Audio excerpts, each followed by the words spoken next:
COVID hit 3 months later. I might get fired from this job. I have no clue if they're going to keep me. Markets are all over the place. That was when I understood I have no ownership in this thing. I could be let go tomorrow and then I'm done. I lived in a 3-1 when I was in New York. 3 guys, 1 bathroom. And one of the bedrooms had no windows. I was very determined to make sure that I didn't go back there. I had a rule: you don't leave until take-home income from your side hustle is 2 times the income of your full-time job. I'm sitting there making 60 grand in a month on a cohort-based course launch. I had the number in my mind that I need to personally take home $500,000 from this business, and we did that in 2021. Going to actively recruit sales reps a lot over the next year or two. There are like 7 or 8 popular trainers that if I see they've associated with at all, I will not hire them. But someone like you, where I know if they have any kind of conversation with you based on the work you did with us, like of course I'm going to have that conversation. I'm going into next year with 3 goals. I want to improve all of my health metrics by 10%. 2, I want to have 75 things at the end of the year that I look back on and can list that were positive memory dividend experiences. And then 3rd, we want to do 10 million at least 40% margin this year. So I actually have been thinking a lot about like whether or not to try and do some of that this year. Yeah. And so I have an ability to like transfer it to another year or to another person. So like I'm still not 100% committed because I've kind of done the thing. And so there's not like diminishing returns outside of just like my own masochism or whatever you want to call it. So like I'm seeing, because I was something more conservative, like a 100 miler, yeah, you know? or anything, you know, like, or a different goal. So like I think I've been thinking a lot about discipline and how discipline is doing the things that you don't want to do, not the things that you love doing. Right. And so like for me, running wasn't a discipline thing. We live? Cool. All right. Keep going. But yeah, running wasn't like a discipline thing for me because I fell in love with it. And so it's like, what am I avoiding by signing up for something like this, right? And it's probably like the hard, productive work in the morning that I need to do in front of a computer or getting my thoughts out online. So I've been weighing, you can only do so many of those big bucket things. So we'll see where we go. No 300 miler? We'll see. Right now I'm committed to it. Okay. Nice. So what if you just did like a marathon that you actually try to run fast, like switch something up? Yeah, you know?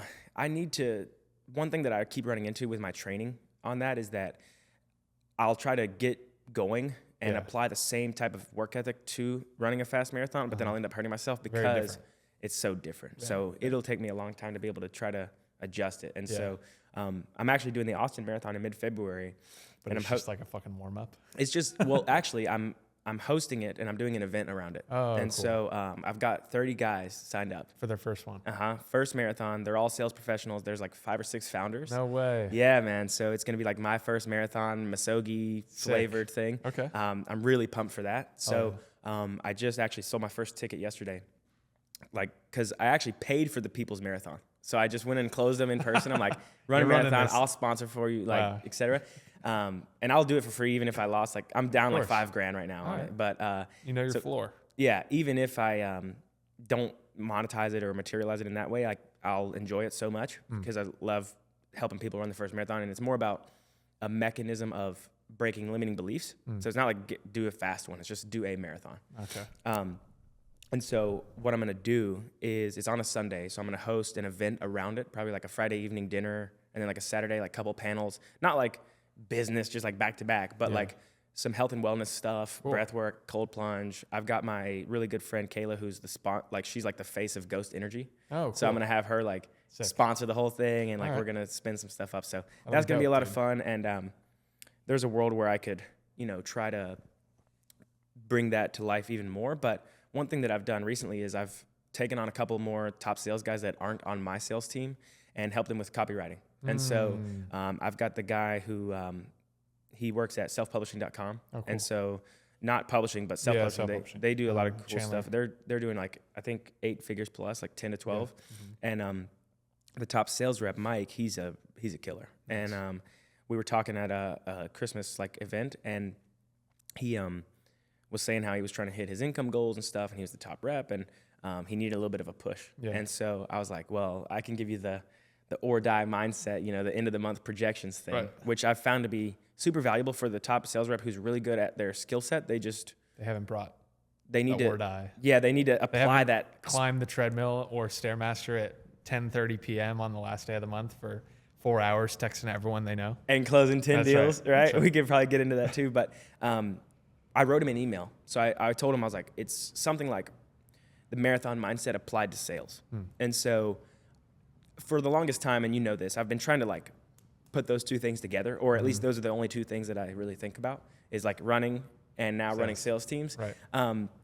And so what I did with him was try to convey the fact that the people that are closable, that you close on the one call, they are the now people, right? Like they're at some capacity, they're willing to move forward now. But then you have the not now people. And you know this, and I learned this from, being at PGA. Like I remember the stat that, we send like, it takes 17 emails for someone to buy something from us. Like that stuck with me. And so I was like, okay, well, the people that I don't close, I'm just going to send them 17 emails and see what happens. And so like when we look at the numbers, right? Like for PGA, I actually had the same amount of one call closes as Connor, but double the same week and then triple the long term, 7 day plus. And the reason is just because I followed up with people. And so that's what I want to give people. And I want to take a counter position to the sales content that's being posted and published right now, where there's a lot of objection handling videos, and that's awesome, like what Johnny's doing and some of the other guys in that format's working. But I want to take a counter position, which is like, everybody says fuck the follow-up, but it's like, how about... Who says that? Well, you'd be surprised. You'd be really surprised. Like, people are always like, what I've seen right now in the sales content space is like these like bully sales reps that just ruin the lead, and they do or die on the call. Right.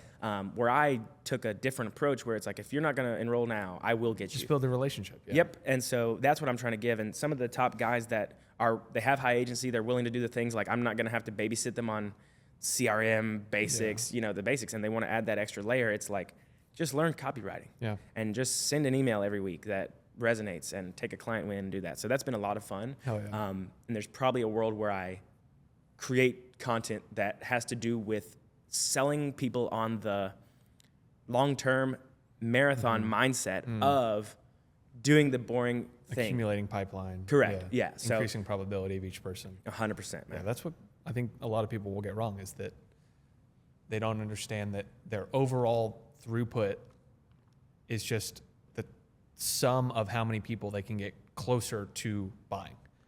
And so if you take 1,000 calls and you increase the probability of everyone, I need to think more about that. But it's some factor of a lot of the guys on the calls send the probability of a deal to 0 more often than they send a probability of a deal to 100%. 100%. And it's like, what if you actually took all the people that were willing to go to 100% to 100, but the people who weren't, from 0 to 20, 0 to 25?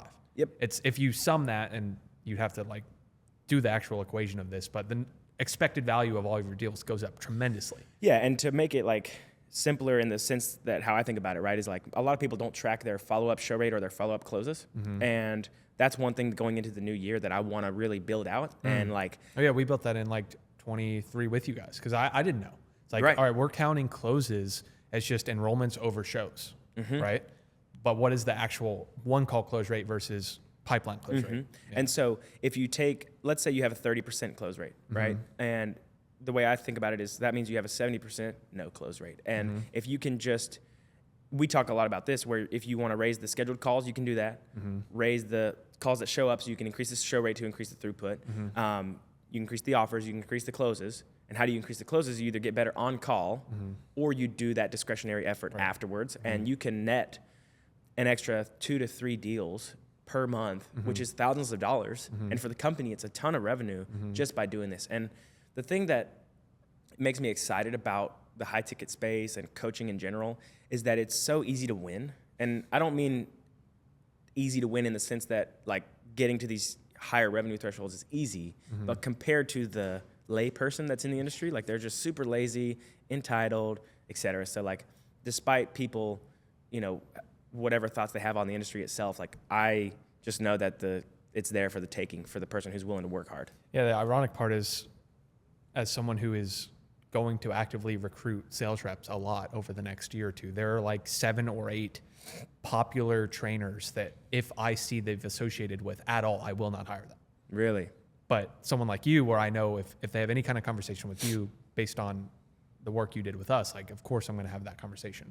But I know there's a handful of traits that will come with the people who've been trained by certain individuals where it's like, they're going to expect that they do 0 outbound. They're going to expect that they do 0 follow-up. They're going to expect that we do extreme amounts of vetting on the front end, so they only talk to layups. It's like entitlement. Oh my gosh. Just illegitimate. Yeah, you know? It's so funny, and we can move on from this. But one thought I had is, I was talking to one of my guys, and you know he's great, but like he didn't text his leads for like 10 days while I was on vacation, and I'm like, he's like complaining about his paycheck and this and that, and I'm like, well, let's look at it. Let's look at the pipeline. Let's look at the activity. What have you done? It's like, so I had no new calls. I'm like, okay. What would you do if you were the CEO? Yep. And that one person mindset of you are running a one person sales business and you've outsourced your marketing and your success. You should probably pick intelligently who you outsource that to. And I used to tell you that of like, you've outsourced your marketing and success to me and Cole. Like pretty good trade, you know? Well, people don't think about it that way. No. And I really I referred to myself, even when I was a sales rep, I referred to myself in my mind as a business owner because you're self-employed and partner, and you're a partner, right? And you've been given a book of business to do with what you will. And so like, there is a great opportunity for the ones who are willing to do the work. And like you said, it's just a matter of kind of reminding people like what the actual deal is. And if you look at any other industry, like outbound, et cetera, like tech sales, like anything else, it's like, dude, are you out of your fucking mind? Like, so I'm excited for the future ahead. And I think one of the biggest takeaways that I've had from the other people that do really well in the sales coaching or sales team building space is that I look at a few of the guys, and I have a lot of respect for all of them. And part of the reason why I started this podcast was actually to build and nurture relationships with the top people in the space such that there's an alignment and a collaboration, right? Like that's why like my first podcast was with Johnny. And I was like, hey man, let's do an interview. Like there's a bunch of people that are probably thinking about you and how you're winning means they're losing. But and there might have been an inclination of me to think that, you know, as a knee-jerk reaction, but I wanted to flip that very quickly and just say, hey, I'll give you a platform. I'd love to share my alpha with you. I'd love to hear about what you're doing. And one of the guys who I want to give a shout out to, Tristan Steckler, who I did a podcast with, he's big in the space and he's running a team. He's running a couple offers right now, one of which is Budget Dog. So they do like financial literacy. And I think I know what that is. They're doing $1 million. I think they did 1.2 this month. Wow. Maybe that was as of yesterday, so they'll probably hit. Is the owner of that Brian Schlong? Something like that? I can't remember. But his Instagram is Budget Dog, and they're doing really well. The sales agency, Jake and Dylan, they have a bunch of accounts, and one of theirs is Budget Dog, and he's the manager. And he has just been shipping and smashing content out of the park. And my point was that when I look at the guys in the space that are like ahead of me, the real difference is that they just have a personal brand. And whenever he does an application for a closer role, he gets 100 applications. And so it's like the biggest bottleneck that I've thought about this year from a, like, how do I make my life less stressful standpoint, is I just find better talent. And not have to come behind people and do the babysitting thing. And so like talent acquisition is a big one for me. And Homsi talked about how he's hiring a bunch of like C-suite executives and how it's just a volume game when it comes to the front end of getting that talent density. So that's what I'm thinking about a lot. But I know we kind of jumped into things, man. I'd love to kick it off. So Dickie Bush, I had thought about like how to intro you. There's a couple things.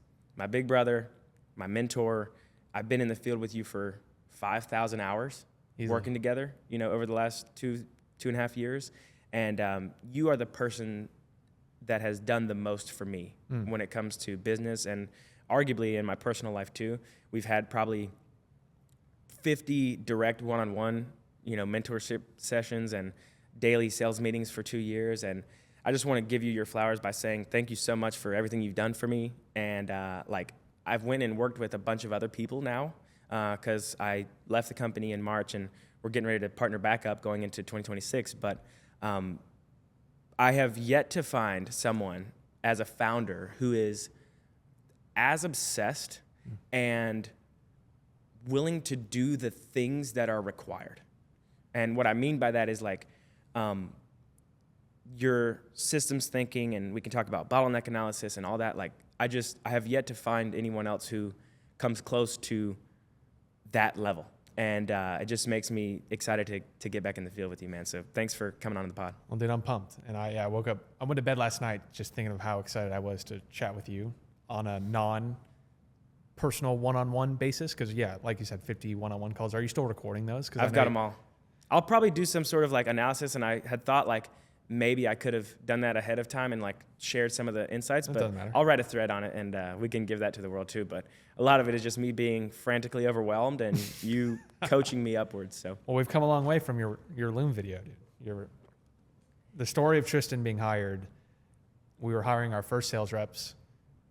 I put a story out, or I put something. No, I think I talked about it in Dan Coe's podcast. Yeah, Dan Coe's podcast. 2 hours into a podcast that I wasn't even talking about business publicly that much at that point. I was just talking about what I was working on. And then I get an Instagram DM from someone who's like, I am your guy. And I think you showed a couple people that Loom video. You should send that to anyone that's applying for it, because right away it was like, oh, okay. This was not a generic Loom video. This was not I've sent this to 50 people. This was not, I did 2 seconds of research on your company. It was like, we knew right away, dude. I was like, let's just make sure that this dude's not. We had to do our general QC that he's not just a wild Bronco. Turns out you are in the best way. So yeah, dude, it's been a hell of a journey. That was almost 3 years ago now? Yeah, March 2023. So funny enough, like to give some backstory, I had built a construction company with 2 of my friends in Tennessee. And before that, I went to school for finance, and I realized like I don't want to do the thing, that you came to realize as well. Yeah. And I got into sales and quickly realized like I'm good at this. And I had been told by some people, they're like, oh yeah, this guy's got it. And so I knew that was my pathway, and that was my superpower that I could apply to catapult myself. But quickly realized with construction that the fulfillment was just so annoying. Like I don't like things, I like people. And having to build a roof or whatever was just like painstakingly terrible, and you having to depend on all these people. So I jumped into the remote sales space, got on a few different offers, and a lot of which were just complete shams, meaning like super uncompliant, lying to people, etc. And so there was a 6-month period where I had generated a couple $1 million in revenue, but quickly realized I felt as if I had like blood on my hands because the fulfillment wasn't there and whatnot. So I went through that was at the end of 2022, and then going into 2023, I basically just said, hey, I can't do this. Like, keep the paycheck. I don't even want you to pay me the rest of the money that you owe me because I don't feel right about it. And if anything comes back, I don't want anything to do with it. So I quit my job at the time, and I had racked up a bunch of debt over the next 2 months because I just didn't have any income. And I was like, I refuse to sell out just to, I'm gonna have to figure out another way. And so I was like thinking, how could I be so naive? I thought I was a great judge of character, blah, blah, blah. So I was going through this crisis of meaning, which, led into our first few months of working together. But then I was at my mom's house, and it was like 2 a.m. And I kept coming back home from Tennessee to my mom's house just because I needed some sort of like stability in the sense of, finding my footing. And I was watching the Dan Coe podcast with you, and you had the slick back going on, and I was like, who the fuck is this guy? Like, is he one of the shammers, or is he legit? Yeah. And the more I dove into the podcast, I was like, okay, there's just notes of competence for the most part. And then you mentioned green like, flag, green flags. And you're like, we're building a sales team. We're about to do this beta thing. And talk about timing, man. I think so much we can deduce to just right timing. And that's a good reminder that optimizing for good timing should be looked into. And I guess how you do that is just, preparation. It's kind of like the whole like luck is where preparation meets opportunity. But luckily I had some skill set behind me, and I just stumbled upon it. So like I just got lucky with finding that, but I took action and DM'd you, sent the Loom video that was like, I will stab somebody. Like, just, I'm your guy. Yeah, I'm your guy. I was like, I'll give you 100-to-1 return like you do for your clients if you just give me the platform to succeed. And so we got into it, and $5 or $6 million of me generating revenue for the company later, here we are. So what a ride. 39% lifetime close rate, something like that. On live calls, 46. Okay, 46. Yeah, there you go. I got the numbers. Half the people that you talked to during your time ended up enrolling. That's absurd. Yeah, and I think like it was just over like close to 800 enrollments. So what are you guys at now? Like 2,000? Yeah, something like that. So Yeah, like still got 40% of the still whole. got the record for upfront cash in a month, and that was without any financing, without any 3-day webinar, 3-day challenges going into it. Talk about the trenches, man. I mean, still benefited off of you guys having an awesome brand, but big time. Yeah, what a ride. So I'd love to dive into your journey, and we could go all the way back, but for those who want to do more after this podcast, they can go and find, you've kind of told that story here and there. Mm-hmm. But you've had a track record of becoming number one at things for a long time, right? Whether it was Rubik's Cube or Call of Duty or whatever. So maybe if you can just give me like the 2-minute clinic on just going up until starting your company. And then I'd like to specifically dive into where you were at when you started writing online. You went through that that 9 months of not a lot of traction, and then you hit it big and you stumbled upon something that later turned into a company that you probably didn't even imagine at that point. So yeah, give me the runway for that.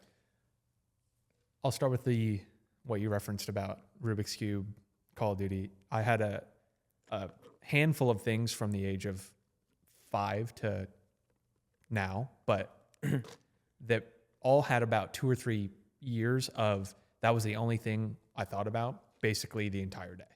And so that started as when I was 5 years old, I was easily the number one Tampa Bay Rays fan in the entire world, where I could name every single stat of every single player at 5 years old. I was the Radio Disney kidcaster for the team. Sure. Because I went in for an interview. Everyone else went in and read these like pre-written speeches to try to interview or to audition for being the announcer for the kids version of it. I brought my own speech that I wrote this long, talking about every single Rays player in detail all the way down. And it wasn't even a competition. And I think that theme has played out quite a bit across all the way till now. Quick one. With that, right? Like, I'd love to, ask, like, did you find that from someone? Like, was your dad that way? Was your mom that way? Like, did you have that? Or was it just like a function of nurture or nature? Like, where do you think that might have come from? I think they enabled it. That there was never a period in my life where my parents didn't allow me to pursue the thing I was most excited about. Relentlessly. Just to like an autistic I had level. I had very few rules and limitations, and it was get good grades in school, and then pretty much nothing else mattered. And I'm like, well, that came very easily to me. I could easily do that. And so whether that was the Rays or speed cubing or being the best Call of Duty player in Florida or being one of the highest ranked RuneScape players in the entire game, like all of those were just a manic number of hours where my parents, they kind of liked it. Like they were unbothered in that way, and not in that they didn't want to talk to me or anything, but they're like that. There's a lot worse things that a kid could be doing than just obsessing over one thing and getting quite good at it. Well, it's interesting because like there's a world where your parents or someone else's parents like might have discouraged that behavior or, oh my God, you're ADHD. Like I've got this weirdo son, but thank God for them allowing that. Right. Huge. So you started off with the Tampa Bay Rays thing. Yeah. And then there's a handful more, but I think jumping forward, that theme played out into playing football in high school and college. Went to Princeton, graduated with a degree in financial engineering, computer science, made apps in college, graduated, started working at BlackRock, hedge fund trader, thought it was going to be the absolute dream job. And to be honest, it was for the first 6 to 8 months, because that was my thing in college. And my thing in the first 2 years was like, I'm going to learn how to understand how the global economy works, macroeconomics. I was fully in on it. But I looked forward at what it would look like to make that the thing I obsessed over for the next 50 years. And I knew that the next 20 would be not a 20-year period that I wanted to live. And so from the age of 24 to 44, I likely would have been working for someone else the entire time, kind of having to fit my life into their schedule, no uncapped upside for a long time. If I wanted to play the game where you kind of bet on a manager above you going and seeing success, and then you get to go be with them as they start something new. So I just was not willing to forego the life that I wanted to live for 20 years with the hope of maybe getting it at the end. And so that was the impetus for everything that came after that, was realizing that if I applied the trait that has served me so well in this current vehicle, I might not see the benefits of it. Sure. I think it's important to recognize that some people might be wired to be more inclined to take a salary or to have that type of stability where, I mean, if you think about it, like that's why people go to school for X amount of years to achieve a median salary of whatever the number is, because there's a bet, like there's a guarantee. Right. Do you think it's just that you know internally that you're willing to outwork and outlast everyone so that you can unlock that upside? I don't think necessarily. I think I took that path because studying finance, I understood I wanted optionality and uncapped upside rather than capped upside and quote unquote capped downside. Right. So I'm not talking to the people who, a lot of people who want the stability of a salary don't want the associated accountability that comes with either betting on yourself or taking something where your output is directly tied to your input. Sales is a great example of that. Yeah. There's nothing guaranteed about. So, sales, whether that's sales or entrepreneurship or intrapreneurship where you're working within a business and you have a rev share, profit share on a certain vertical, those are very different accountability mechanisms. And so to the people that you say are more quote unquote wired for a salary, that's fine. But I think it's understand that is a choice likely shrouded by hiding from the accountability that comes with taking risk. It's interesting you say that because for me personally, for the whole time that I've earned income outside of like my first job that was hourly, like I was a waiter. And so like I took a bet on myself knowing that I could do the uncapped, even though there might have been a bit of a ceiling. Like I was working those tables. It's uncapped though. Yeah. And I think like you make a great point, which is the accountability mechanism is there. And for me, I've always been able to bet on myself just because I know that if I don't perform, I'm out. And I like that back against the wall thing because it forces you to choose. It's like win or lose. There's really, I wouldn't say it's binary, but it's, like you said, it's just a matter of accountability. So you've developed this obsession, right? And you plug it into these things. What did that look like whenever you realized you weren't going to do the 40 years at the finance company at BlackRock? Like what shape did that take? Well, it started with a little bit of an existential crisis when I got home after realizing that. And when was that exactly? When I saw someone on my floor ask for permission to go to their son's Little League game. And I just knew that was not putting myself, because he's a relatively successful person, right? Thinking that if I did all the right things, that might happen to me in 15 years. I was like, that's just absolutely not. Do you remember like the date or like the month? It was probably late 2019. Okay. Because I started working there in June of 2018 and I brought it for the first year and a half there. I was accelerating quickly. I had a newsletter within the company that a lot of high up people were reading. I was working, I'd get to my desk by 7 a.m. So I was up at 4:30 on the 5:06 a.m. bus every single day, 5 days a week. And I would sometimes go in on Saturday at the gym by 5:30, showered and out the door from the gym at 6:30, at my desk by like 6:55. And I would leave at 7:38. And I actually genuinely enjoyed that entire process. Yeah.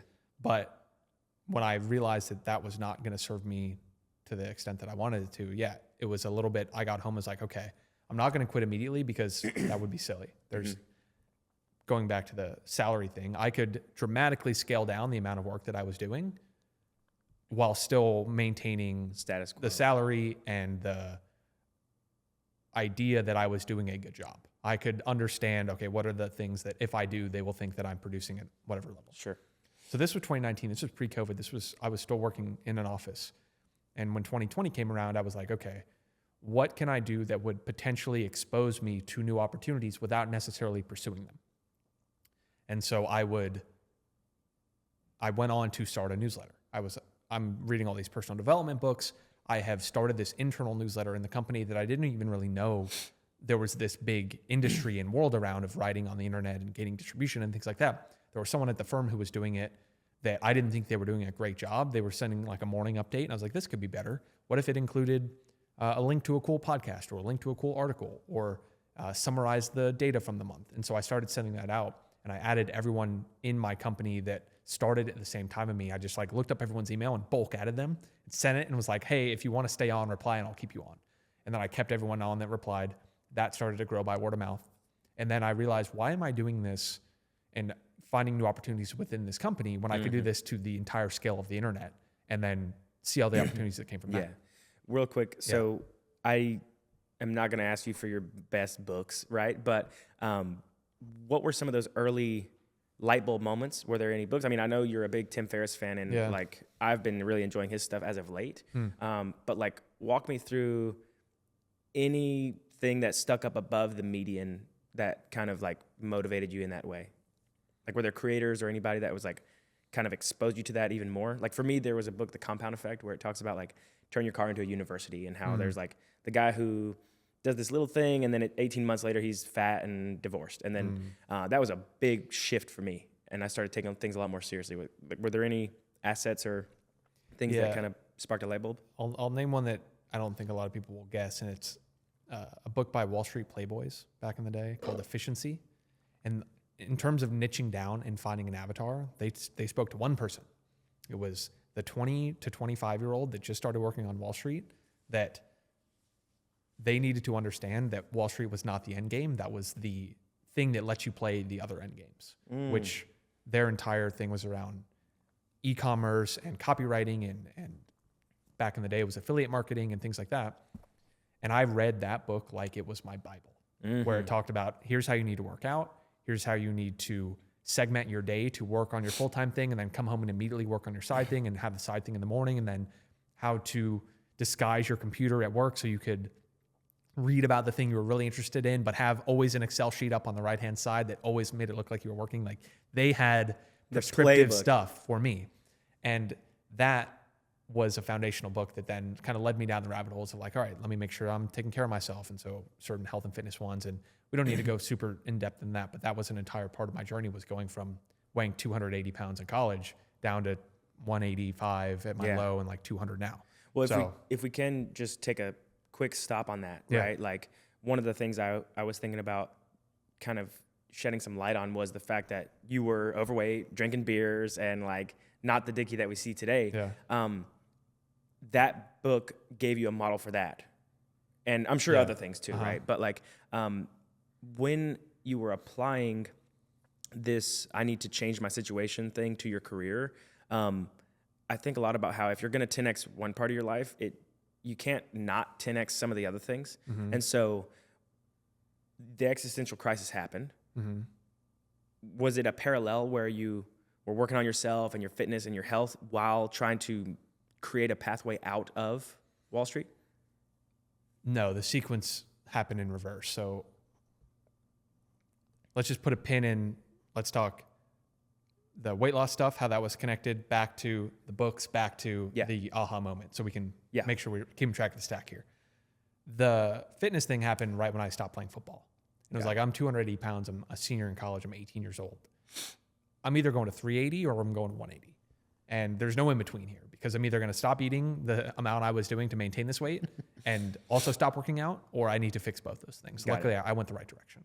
That started the momentum of like taking ownership of my life and going down self-improvement rabbit holes and understanding that I eventually needed to bet on myself. And they all were a sequence of things. But by the time I had that existential, what am I going to do? I was in pretty good shape. Wasn't in the best shape of what I ended up getting to, but I was in great shape. That then said, okay, start the personal newsletter. The content of my personal newsletter was summarizing all of the books and podcasts and things I was reading at the time. Because in the year prior, I'd done all that learning, read tons of books, listened to tons of podcasts, understood how different areas of life worked, but I was just writing notes to myself. So all I did was go, okay, I'm actually just going to publish the notes that I'm writing out. That's what led to the newsletter. And then it was lucky for me that I started that in January 2020. COVID hit 3 months later. I'm like, okay, I might get fired from this job. I have no clue if they're going to keep me. Markets are all over the place. I literally, that was when I understood that I have no say. I have no ownership in this thing. I could be let go tomorrow and then I'm done. Not done, but I'm significantly cut down in terms of what I have. And that's the false, like you talk about the stability or the uncapped downside. The turkey problem. Have you the turkey chart? Where it's like the quality of life this is a Nassim Taleb, and it plots the quality of life of a turkey for 365 days or whatever, heading into Thanksgiving. And it's a straight line up and then straight down on the day of Thanksgiving. It's like the entire life, the turkey is given, it's massaged, it's fed well, it's let outside, it's thinks it has this incredible life until it's over. And I think that's, for a lot of people, they find out the hard way that they were turkeys the entire time. Okay, so you realized you could be a turkey. I could be a turkey, exactly. I didn't end up getting fired or anything, but I had no clue if I would. Sure. And so that led to writing every single day for the entire year in 2020, gaining a little bit of progress, but that became my thing. It's like, I'm going to understand how to write on social media. I'm going to understand how I can package up this library of knowledge that I've found and expose myself to and that I'm trying to learn. And I'm going to put those ideas, my own spin on them, and also other people's ideas out in the public on Twitter. And that was the thing that I kind of sunk my teeth into for all of 2020. Mm-hmm. And then what happens? Everything since then has been, I can point every good thing that's happened over the past 5 years back to starting that newsletter and then realizing, why am I publishing weekly when I can publish daily? Started writing every day on Twitter in July of 2020. Had some success. 3 or 4 went viral in a row. That immediately set me kind of accelerating follower growth and impressions and things like that. That led to Ship 30, which was a 30-day writing challenge, which was, I want to keep writing every day, but I don't have the accountability myself to keep doing it. So why don't I surround myself with a community of other people? That was a $49 challenge. You got your money back if you wrote all 30 days. I handled every email, every landing page, every marketing asset, every single thing during that time. 50 people in a Slack channel. A handful of them actually did write every day. And then I just asked them, do you want to roll forward your $49 to the next one? So I just kept that going from there. And we can dive into where things went from that, partnering with Cole and Ship 30 accelerating and all that. But the summary of that lesson is I was still working at BlackRock during that entire time. Yeah. So 2020, full time, I was remote, which was nice because I could work for 4 hours a day on that thing, but I had to be on ready basically all day. But I wasn't working on that finance stuff the entire day. I was doing whatever the highest leverage thing was for me to improve my situation. With your mindset, right? Like obviously you left New York and you went back home. Mm-hmm. But where was your inner dialogue at? Meaning you were busting your ass doing all this stuff and kind of working double time. Mm-hmm. And I'm sure at first the catalyst was, I don't want this future situation. Mm-hmm. I don't want to have this exposure. Right. But like, what was when you were waking up in the morning, having to maintain the status quo of the job, plus all this stuff, and you're just relentlessly chipping away at what you didn't know would become this big thing, but you were praying for an out or you were working towards that. Like, what was the dialogue like in your mind? It was likely fear-based. Yeah. In that I got to go home. I'm spending time with my mom. I'm taking care of my mom. I'm playing a bigger role in her life. And then around August of 2020, it was September, November of 2020, there was rumors that we would be brought back into the office. So I'm like, dang, this business is starting to accelerate. I'm seeing some success here. We did in the December cohort into January, I did 50 or 60 grand from Ship 30. So first paying cohort, $199. December of 2020, 300 people joined the January one. And I'm sitting there making 60 grand in a month on a cohort-based course launch, which blew my mind at the time. Because when I started to think about this internet world, I wanted to make $1,000 per month because that would pay half my rent. Mm-hmm. Storm past that, right? But so 2020 ends. Going into 2021, all I could think about was, I do not want to go back to New York. I'm back in Florida. It's warm. I have a lot of space. I'm near my family. I lived in a 3-1 when I was in New York. 3 guys, 1 bathroom. And one of the bedrooms had no windows. And so that was $2 grand a month. It's $6 grand total, $2 grand a month for me. And that's probably $4 or $5 grand a month now, that exact spot. So anyway, I was very determined to make sure that I didn't go back there. However, I had a rule, and this came from the book Efficiency. It's you don't leave until your take-home income from your side hustle is 2 times the income of your full-time job, because that is going to be a much more volatile thing. And you need to be twice that amount before you even start to think about it. So I had in my head, okay, I partnered with Cole for 2021. I had the number in my mind that I need to personally take home $500,000 from this business in this year, because I knew my BlackRock take home would be 200, 220, right? So I'm like, all right, that's my goal. I have to go hit that. And that was a guiding light of, if I didn't hit that, I don't think I would have had the juice or courage to leave the full-time thing, because came from very little growing up. Relationship with money was very scarce. I'm a relatively risk-averse person. I was not ready to forego what most people would consider a dream job without almost certainty that it was the right choice. Yeah. And so 2021, it was like, I need to get this thing to $1 million, because split it into roughly 95% margin during that time, because we were the ones doing all the work. We got to go get there. And 2021, it was wake up at 4:30, work as long as I could until the first call at BlackRock, which I can't remember what the exact time was, but I had to switch to that for an hour, and then I'd switch back, and I had to be reachable the entire day. And then the second 4 o'clock came around, they said no meetings after 4 o'clock, because it was the beginning of kind of work from home, work remote, and they needed to set some boundaries. It's like 4 p.m. I knew I could never get called or never get texted, and I would immediately jump back into Ship 30. And then Fridays, they set a rule where you couldn't have meetings past 12. And so every live cohort of Ship 30, the first call of the week was Friday at 12, because I knew that was the only time where I could be 100% present on that call without any risk of like getting a phone call from my full-time job, something like that. So anyway, that was the motivation, was get to a point where I make twice as much from my side hustle from my main thing. And we did that in 2021. And in that 2021 season, did you forego some of the exercise stuff and like deprioritize other things, because you're taking care of your mom, you're context switching a little bit with both of the things going on, and you're really trying to push for that $1 million mark, which I'm sure took up all of the bandwidth. Like, no, I mean, socially, I don't think I left the house very much. Yeah. I definitely wasn't dating. I definitely wasn't I exercised because I think it was a net value add on all the other things, but it was an hour of it, and I would do it first thing within 30 minutes of being awake, and then I'd work the entire day from there. Yeah. But no, I didn't travel. I didn't go anywhere else during 2021. I guess I did one like 4-day trip to Austin and then California, and then I came back. But when I got back from that, I was like, that was the dumbest thing ever, because I'm working 2 jobs basically, trying to travel. Like, let's have some prioritization here. Yeah. Came back. But no, there is no world where I was going to be actively doing a bunch socially and breaking out of that in the speed that I did it. If I wanted to take that and make it over 3 or 4 years, I could have paid attention to these other areas, but not in a year. No.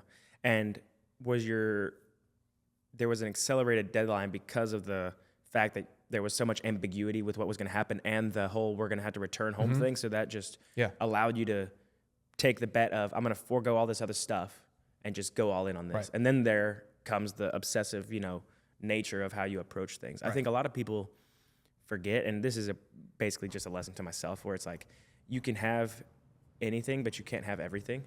And for a long time, I've tried to put deposits in all the buckets. When going into next year, like this year, I created some leverage for myself, and so I had the freedom to move around a bit, and I certainly took advantage of that, because I had come out of the trenches of 50, 60-hour weeks and got to move around a little bit. And so that was nice, but my cup is full on that. Like, I don't think about, like, the amount of travel I've done this year came at a cost. And for going into next year, like, I'm excited, and this might change, but right now the excitement for me is staying in one place and really just focusing for once on something. And that's why I was talking about, like, whether I do the big, like, ultra marathon stuff is like, it depends. And so I guess the amount that I'd love to ask about, where was your estimation, right? Meaning, like, did you underestimate how much it was going to take?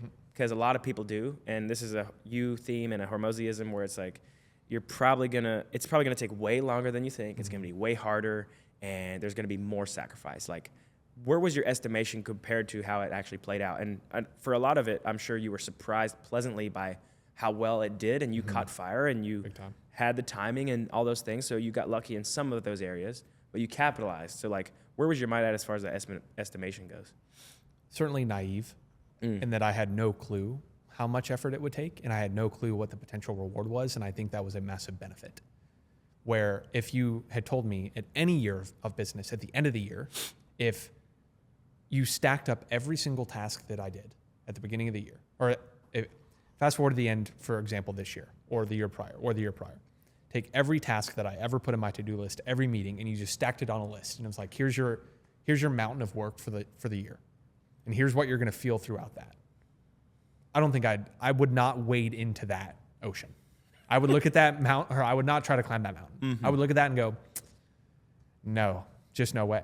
Yeah. And that's been true of every single season. So I've actually just fully embraced that now of you cannot try to, one, plan that far in advance, or two, think about the amount of effort it's going to take.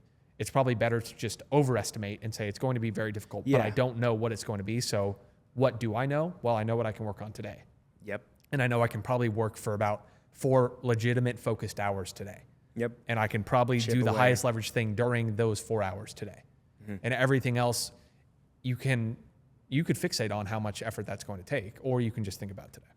Well, I think for me, like the ultra marathon thing is a really good analogy to the way that business plays out, where it's like people that want to run 100 miles don't fucking understand how hard it is at mile 60. Yeah. And they talk about like this, there's a concept like the scary 40, where it's like the last 40 miles of 100, it's like, it's unbelievable. Like you feel like you're walking in a frying pan. And so like, luckily I've had that playground to develop some of those skill sets and mannerisms and beliefs, and break a lot of them that I was naive to as well, that allow me to do the mundane, boring stuff over and over and over and over again. Thank God I've got that playground, because I think, even like with the 240 race that I did, like if you look at it from a outside perspective, like it's 5 hours in a car, right? Like how are you gonna go that far, right? Yeah. And if you look at it all at once, it's like, what's the concept? It's like, you can't eat an elephant without slicing it up, right? It's just too unbearable. And so I think with business and anybody who's trying to pursue any sort of skill acquisition, entrepreneurship, or just greatness in any area, it's really important to just focus on the day. And I remember when we were about 6 months into working together, you had asked me like, hey man, what do you got going on this weekend? And I was like, yeah, I'm going to do my 5-year plan, and I'm going to really just map out what it looks like from 24 to 30 for me. And you're like, you got a second? Let me give you a ring. And we basically talked for like 30 minutes about how 3 years ago, getting here, you had no idea. And the next 3 years, like so much can happen in a 36-month time period. And so whether it's a 12-month, 24, 36, and especially like 5 years, some people like to think about where their life should or could be, and that's I think helpful. But from a you can concoct the actual thing versus like what it'll turn out to be is just, it's preposterous, right? So like anytime I've ever made a plan beyond 3 months, it feels really good to make, and then I never look at it again. And then I find it in an old note, and I may have achieved some of those things. I may have failed at some of those things, but it was ultimately a useless exercise. Right? Yeah. Even last year, I just filmed my end of year video. I set 10 goals at the end of last year. I could, in rewatching it, name like 3 of the goals, let alone if I achieved any of them. And I was like, so that was a feel good in the moment exercise that actually didn't change my behavior whatsoever. And you and I talked about this throughout your time working together. So you can focus on no more than 3 things. If you cannot rattle off the 3 things you're most focused on, you are unfocused. And so anytime you have, whether that's 3 habits, whether that's 3 values, whether that's 3 non-negotiables, whether that's 3 things you want to achieve over the long term, human brain can only keep track of 3 things to rattle off quickly. Yeah. Well, let's dive into that, right? Because when we did this exercise last year, my 3 commitments, which that was the most dialed I've ever been in my life. It was make $20,000 in a month for the first time, hit that. Run the marathon 240, hit that, and take care of my mom, hit that, which is an ongoing thing. But this year I failed to have 3 initiatives. And, I still did well, but I was not focused. Like if I look back at this year, The word is certainly not focused. And No. so for the people that are listening, if we know that, and you talk a lot about this in your content where planning is basically bullshit, like it's procrastination, right? Mm-hmm. Like how would you break down either tactics or strategies to try to create that focus? Like where do you go when you try to create those initiatives for your company, for yourself, and how do you actually like implement that?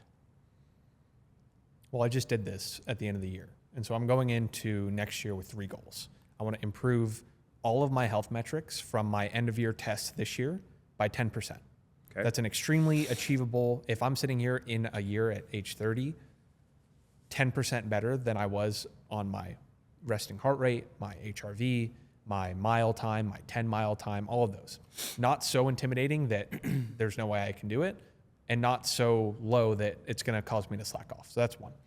2, I want to have 75 things at the end of the year that I look back on and can list that were positive memory dividend experiences. Mm-hmm. So this is going to be one of them, right? I know that at the end of the year when I look back, if I make a bullet point of like filmed podcast with Tristan, that's going to spark a positive memory for me. Mm-hmm. Why I picked that number is at the end of this year when I was in Costa Rica doing my end of year review, the first 6 months of this year were extremely challenging emotionally, financially, physically, everything for me during that time. Relationship, I was not on my game at all. And there's a lot of reasons for that, but putting that as sorry, I just got taken back to the beginning of the year. It's not easy to say that for the beginning of the year not being a good thing.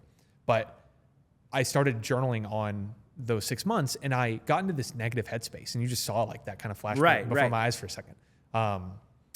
I then broke out of the cafe that I was working in Costa Rica and went on the beach and was like, let's take this in a different direction and list from the top of my head all of the positive, fun experience and memories that I have from the year. And I came up with 46. I was like, all right, I got 46. That's about 1 a week. Whether that was trips, whether that was dinners, like when you, Casper, and Thomas came, I like remembered that and said, yeah, I had dinner with those guys and stuff like that. So anyway, why I picked the number 75, it's like a little bit more than 1 a week, right? And I could come up with 46 last year. I want to get to 75 this year. And that's going to guide my behavior in the year ahead. And it's extremely quantifiable where it's like, I know that means I need to do on average 1.5 a week. Cool. What do I have lined up this week? Well, I'm going so it allows me to proactively plan and kind of gamify just having fun. And as someone that has struggled to set goals of doing things like that, doing novel experiences rather than I've traveled a ton and done all that, but not in a way that felt like I was accomplishing something. Sure. So those are the first 2. And then third, we want to do 10 million at least 40% margin this year. Yep. And that is a single company-wide goal that aligns every decision we make, every person we hire, every marketing initiative we have. It's like, let's zero in on that. And it has a constraint where we don't just chase revenue so I can talk about revenue. It's like, no, we want to do it. So the ultimate goal here is to build a business that helps a lot of people and helps us generate wealth. Mm-hmm. So having those 3 things, it's like, okay, is that simple enough that I can keep track of them every single day? Yep. Every morning, I just think about them. During a morning meditation, it's like, I'm going to remember those 3 things. Yep. Because any more than that, I wouldn't be able to. And I think if it's health, business, and then some kind of lifestyle goal, sure, that's it. So it's 10% better on your health metrics, 75 bullet points to think back to as far as memory dividends, 10 million at 40%. Mm-hmm. And that's the guiding force. Right. And last year, and the way I think about this, I'm calling them quests instead of goals. Because, RuneScape. Yeah, it just takes me back to if this was a quest, I'd find it way more fun than this anxiety-inducing goal. Sure. What it also allows you to have is side quests.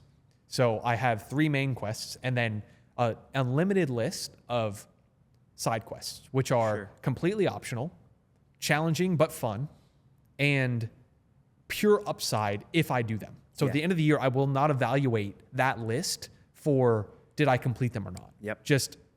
So one of them, for example, I want to do a day where I take 100,000 steps for no other reason than I've never done it. And I think it'd be fun to just wake up. It's like, you kind of have to walk for 16 hours. It's hard. Right? You kind of got to walk for 16 hours, but it's not so challenging where I'm like, I'm going to shape my whole year around it and evaluate my progress, whether I hit that or not. Yep. So I have a list of a lot of those things. I can't think of too many more right now, but when I think of something fun or I think of something challenging, I just throw it on there. And then I can pull from that list as needed, but there's 3 main things I'm focused on, and that's going to guide my daily behavior. Yeah. Well, let's zoom in on a couple of those things. I think about the concept of memory dividends quite a bit because you kind of instilled that into me, and you helped me set up my Chase Bank to where I got the 10% fund. Give me a few bits on that and how you came to find that and how it served you. It's from Bill Perkins' Die with Zero. Yep. And it's the idea that just like if you own a stock and it pays you a dividend, you own the stock and you get constant returns in the future. A memory dividend is you have an experience that pays you right now because it's fun in the moment, and then it pays you in the future with all the times you think about it or tell someone about it or see an example of it. So the best example I have is 2021, the Bucks go to the Super Bowl. It's in Tampa. It's the only time in the last 50 years that a team is playing in their home stadium for the Super Bowl. It's Tom Brady's potentially last Super Bowl. It's during COVID, so only 25,000 tickets are sold. So it's like the most exclusive Super Bowl that they've ever had. It's during a legendary season, right? I probably had like $40,000 total at the time. I can't remember the exact number. I knew that Super Bowl tickets were going to run at least $5,000 each, probably 10. More than likely 10. And I faced a choice as I thought about going to that game. And I luckily had read the book around that time. So I kind of looked at my future earnings and said, okay, I think those will continue to accelerate. I ran the math of like, is this going to change my day-to-day behavior tomorrow if I do this thing? No, right? And so I took 10 grand in cash out. I went with my buddy Chandler. We went to the game. We scalped tickets at the game in cash, and I ended up paying like $5,800 for it or something like that. So I spent like 15% of all the money I had on a Super Bowl ticket. Tom Brady, last Super Bowl, he won. Only time in history that a team has won the Super Bowl at their home stadium. So how this is a memory dividend for me is, one, I just got paid a memory dividend by telling you that story. So I just got an added benefit. Every single Super Bowl that comes by, I think about going. Every time the Bucks play, I think about that I've been there. Every time I see Tom Brady, I think about it. And so I bought something for $5,800 that has paid me every couple days for the last chunk of years. Yeah. And there's a ton of examples where I now think about investing in a trip or an experience with someone or with a group as buying an asset. And that asset's going to pay me forever. And I think a lot of people will under invest in their memory dividend account and over invest in things like their stock account. Where if you have $100,000 sitting in an investment account, but you're afraid to take a $5,000, $10,000 trip, both of those are assets. And so what you talked about with the bank account is for the last 4 or 5 years, I have rules set up automatically where 10% of every dollar that comes in goes to this memory dividend account. I don't track it. I don't know how much is in there right now, but I know when an experience presents itself, I'm going to pull from that account and buy it. And why that works psychologically is if you track your personal finance and the amount of money you have, and you only look at the total amount, and then something expensive pops up, you're going to see the chart go down, and that's psychologically challenging. And so I set that aside in advance where it's like I'm prepaying for all those things, so I don't think about them. And then when I buy the $10,000 trip, and it's incredible, we fly business, we stay in a cool place, whatever it is, I don't feel that come down. And so that's how I've hacked my psychology with it. And then I just think about it like that money's either going to sit and compound in its own account to buy the thing when the opportunity presents itself, or it's going to cash out and I'm going to buy that thing now and it's going to pay me for the future. I think it's really valuable for the people who are so, what would you call it? They have that one track mindset with the stock account or material assets, right? Like things that you end up owning that end up owning you. And I think it was Graham Stephan who talked about how he'd rather buy a Rolex compared to a trip because he can hold on to it forever. But you just challenged that idea with the fact that you can hold on to that memory dividend and it can pay you. I guess you could think about the same time, like if you look down or something like, but. Yeah, kind of, but you're not going to tell that many stories about your Yeah, watch, exactly. And I think for me, like thinking about the big ones that I have, like one of them is the 240 race where it was like, it cost me 10, 12 grand for all the logistics. You flying everybody flew the whole out. Crew out. You had the camper van. Yeah, and I think like at the time it was, about 20% of my liquidity. And as I was forking off all the money, I was like, God almighty, this is adding up. Yeah. But the amount of times that I think back to that Yeah, and it's all for the the rest of your different life. things for the rest of my life. So I would encourage anybody who's gotten above the range of where you can afford to do that, which is a privilege, to get ahead of that. But even before that, if you get to a place where you have any kind of savings, put that 10%, because it scales with whether you take home a lot or you take home a little, as long as you're positive. So get positive first. Yep. If anyone's watching this, like, I don't have any money. Okay. Get positive first. And then just start to pre-allocate it, because it served me tremendously well. I visited 20 countries or so over the last 4 years. It's where I met my girlfriend. It's where I've just seen the world, expanded my horizons a lot from that. And I think had I maintained the relationship with money that I had when I started to earn it, which is you can't spend it, you need to hold on to it. It's going to go away. That would not have served me very well. And I wouldn't have enjoyed the way up. I think I've been good at enjoying the money that I've earned on the way up, while also you've never seen me flex a car. You've never seen me flex a watch. This is a $5,000 watch-ish that Cole got me for my birthday. Right. I've never bought a super nice thing in that way, because that doesn't serve me the same way that I can say, okay, flying my family out to go to the Rose Bowl last year. And, oh my gosh. That's tomorrow. Another example of it, right? So lots of, I think more of how can I buy something that's going to pay me a ton in the future. Well, one of the things I remember just as you were sharing is whenever I started making money with you and I was climbing from 10 to 15 to 20 grand a month, you were like, hey, start going on white tablecloth dinners, because they're not as expensive as you might think, and you'll start to create some of those deposits. And so that was a big unlock for me, where I might have went a little too far with it, where I'm eating good, and food is certainly one of the things that I haven't thought about, the percentage or the number as much as just doing the thing and getting the tab, which I love to do. But that I need to do a better job of reflecting on it. And I'm glad that I asked you that, because I haven't completed my end of the year reflections, in part because it's a bit anxiety inducing. So the hack is to just think about the bullet points. So you ended up going from the cafe to, oh my gosh, like this is kind of taxing to relive, to let me just dump every awesome thing that has happened and then try to increase that number by 50, 60% going into 2026. And I filmed the video yesterday. I talked through the first 6 months of the year, the challenges of that, the mistakes I made along the way. But I did that in bullet point form, where I was like, all right, let me summarize my year in 8 bullets. Cool, I'm going to talk on all those. What did I learn this year? Let me summarize that in 8 bullets. And then I did that for the business side, and that served me very well for the last few years, where I can go look at 2022 me before PGA, before anything, and I got a 100-minute video on YouTube where I talked about my travels for the year. Was like I went to 5 cities in the U.S. And you ran a half marathon. That was 5 miler. Yeah. So I was running a ton during that time, and those kind of assets are another thing that pay you for a long time. Sure. I know when I'm 85, I'm like, what was 28-year-old me doing? Let's go watch, Yeah, and to add to that, right, like a lot of the things that you're caught up in are not going to matter. No. You got any thoughts on that? If you read through, or if I read through any of my journals from the last 10 years, and I want to do this exercise, I haven't done it, but if I put 2015, 16, 17, 18, 19 on a page, and then I asked myself, write down the 3 things that you were most caught up in or concerned about during that time. 1, I can't really remember.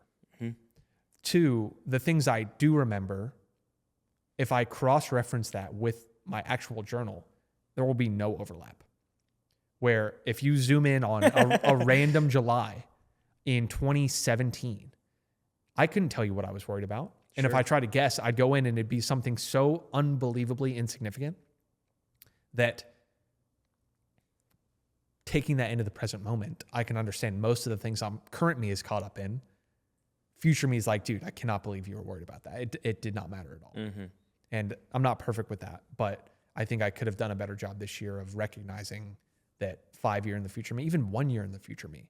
And I think the more anxious you get, or the more stressed you get, the less time off you take, the more just like in the weeds that you are, your ability to see that you're caught up in something that doesn't matter diminishes dramatically. Yeah, I've certainly felt that over the last little bit. So definitely something for me to work on going into the new year. To jump back to where we were on the journey, you had started building up this $1 million goal, and then you eventually went on to leave, BlackRock and go all in on business. Walk me through, again, we talked a little bit about how hard it was and how if you put it and stacked it up to the ceiling, you might not have taken that bet. But whenever you finally did jump into entrepreneurship completely, what were some of the themes now that you've exposed yourself to more downside that you were thinking about into that first and second year? Because the overlap is there, but then you went all in, right? Like, where was your head at when you were all in on the business and building it? So I quit in March of 2022, and because in 2021, doubled my income, felt good about it. It was now a bigger financial risk for me to stay and not work on this thing full time than it was to leave. And so I saw the runway, I saw the trajectory. In the first 3 months, I did nothing more than the amount of output I was doing when I had the full-time job. And that happened because I had created such efficient systems to be able to execute at the level I was while also having a full-time job. I thought magically when I quit, I'd have all this extra time and I'd go do all this extra good stuff. And we talked to a lot of people within PGA who were like, oh, I'm making this amount and I want to quit my job because I think it'll free up a ton more time. And I'm like, get to that double range because you overestimate how much more productive you're going to be if you didn't have that full-time thing. Well, I think a lot about I can't recall the exact analogy, but it's like the college sports player gets more done and he does his homework more than the person in season. Their grades are always better in season than out of season. Right. And that was actually not true for me because I think I took a lot of harder classes when I knew I didn't have to play football. But anyway, that's usually true, which is if you want something done, give to a busy person. Same thing, right? When you have that constraint, you're more likely to. Yeah, it's a funny belief because now that I've had more free time, I haven't actually gotten more done. You just create more either distractions or you stress about the things that you have to do, and because you don't have as much time to stress about them, right? Yeah, it just opens up for more worry. Right, exactly. And so that I definitely fell for that for the first 2 or 3 months, but then I moved to Miami. So in 2022, I moved here with Cole, and that was in terms of the rocky cutscene of us accelerating the business. I think that period from June of 2022 to really May of 2023, the next year, which is when we hired you, is where the majority of the acceleration of this business happened because Cole moved here as well. Right up the road here, there's a WeWork that we met in every day at 8 a.m. for 4 months in a row throughout the thick of summer in Miami. So June, July, August, September. Every day we met up there. June of 2022, over the last 4 years to date, that is our worst month in business in terms of revenue. So lowest, if you look at Stripe on that and you cut the chart there, it looks like the business died. The month we moved in together, like not physically, but moved to the same city. And then boom, that chart explodes over the next 3 years. Yeah. And that was I needed to get myself out of the environment that had served me to get to working a full-time job and being able to break out of it to, all right, let's go expand the horizon. Let's go to Miami. It's not like I lived the Miami life while I was here during that year. I went to WeWork, I went home, I worked out, and that was it. And I continued that path. Now I did expand in 2023 and we can talk about all those different things, but that was the next step of the journey was going from being at home with my mom, taking care of her, to let's go get in person with Cole and take this thing to the next level. Because we did. We've grown revenue every single year of the business. This was the first year that profit went down, but that was intentional through scaling. Not intentional, I'll say, but somewhat expected. It's a byproduct. A byproduct of it, and then sets the foundation to do significantly more over 3 years that follow. And I think that's, we could go into the nitty gritty of that, but 21, 22, 23, 24, it was up. Mm-hmm. And so you hit that low month and you guys just locked in all the way. Was it still fear-based? Was there excitement that started bleeding into things? Like, what was the theme? Yeah, I think I got to a point financially where I saw a number that was like, okay, you've reached a point where you can start to invest in yourself. You can spend money on yourself. You can think a little bit differently. That doesn't go away. I think I've had to continue to work on it. But around December of 2022, we did $450K in December 2022. That was the best month ever. In June of 21, we did our first 100K month. And then in June 22, that worst month, it was like 75. It's like, what did something break? What happened? And then no, we got together. I forgot the question that you asked. Yeah, before. just like the theme of like still being fear-based. Was it fear-based? No, I don't think so, because I think Cole, he had so much experience entrepreneurially from his ghostwriting agency and things like that I could really rely on him for mentorship around. Yeah. You've seen this type of pattern before. Like, he's taught me an incredible amount. He still does. But during that time, especially where it's like, okay, let's hire a team member. We're scaling to a revenue level. While his take-home income during that time was still significantly more than when he was running his agency, but he had seen the patterns of business and things like that that I did not have. Yeah. I guess, to just spend a quick second on that, like with Cole being there, I'm sure like what a blessing that was, right? Huge. Like, was it kind of similar to how you had to coach me up on the belief side? Definitely. And he was just kind of reminding you like to calm down. That's why he bought me this watch, because I was so afraid to spend money on anything. He's like, I'm going to buy you something that you'd be uncomfortable to buy yourself. And it worked, because then I was like, oh, okay, cool. Like, what else could I buy or spend things on? And it, you got to calibrate and recalibrate as you learn these things. But no, on how big the business could eventually get, on how many people we could eventually reach. Like, he's always been a bigger thinker in that way, 10X. whereas I'm far more risk averse, and I've had to untrain that. But I think those both serve each other in a good way. Yeah, I remember one time, I think it was March of 2024, May. I had been with you guys for about a year. I had built up my net worth a bit. I had, relentlessly relied on that 9 steps to get dialed in booklet that you wrote for me. And I was talking to him, and it was when Connor and Josh moved in, and I had assembled the Avengers and did the whole closer compound thing, which wish I would have documented a little bit more during that time. But I had done a one-on-one with him, and I was asking him, how do you preserve the good times when they're so good? Because I had just come off this big high and bought my mom a car and paid off her debt and all this other stuff. And he was like, well, to preserve it kind of assumes that it's going to go down, versus what if the question is, what if this is just the beginning? And that like really opened up a container for me to, I guess, allow the abundance to kind of flow in. And so that was really a helpful unlock for me. And it did start to get better, right? And of course, it's not up and to the right. I think a lot of times when you are in that optimistic mindset, you think it's just going to go like this, when in fact it's a zigzag. And you talk about how sometimes the graph goes down and you feel the pain, but whenever the graph goes down, it's actually, or I guess I should say, when the graph is going up on the dashboard, it's actually a byproduct of the work that you put in from the leading indicators beforehand. Never the moment. Now, there's like 5 points on our $22 million chart in Stripe that if you cut the chart there, it looks like the business would have died. There's 5 of them. And I can usually name the months because they were the most challenging months. Well, I just went through one. And, you got to consult me a little bit on this. And it was as if the whole entire plane was falling out of the sky. And I'm just now, thankfully, ahead of this conversation, there's been like, 8 proof of life things that have come about. And I'm like, oh, the world's not over. No. But God, did it feel like that in the moment. And I think it's interesting to remind people how whenever you're going on this type of trajectory, the zigzag is important. And I talked a lot about this with Daniel, because he kind of rode the same line, of course.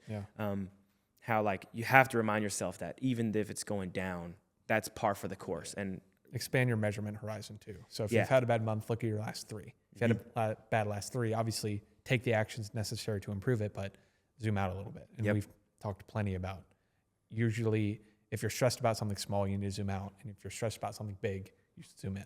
Sure. And whatever that is, just flip it. Yeah. So you were doing this with Cole, and you guys had a lean team, right? And then we go into 2023 and you bring Connor and I on. And then what I'd really like to spend time on is the fact that you might have had the vision, and Cole helped with where things could go. But one of the things I think you do so well is just in time, not just in case, and bottleneck analysis, and just relentlessly attacking the thing that is the constraint.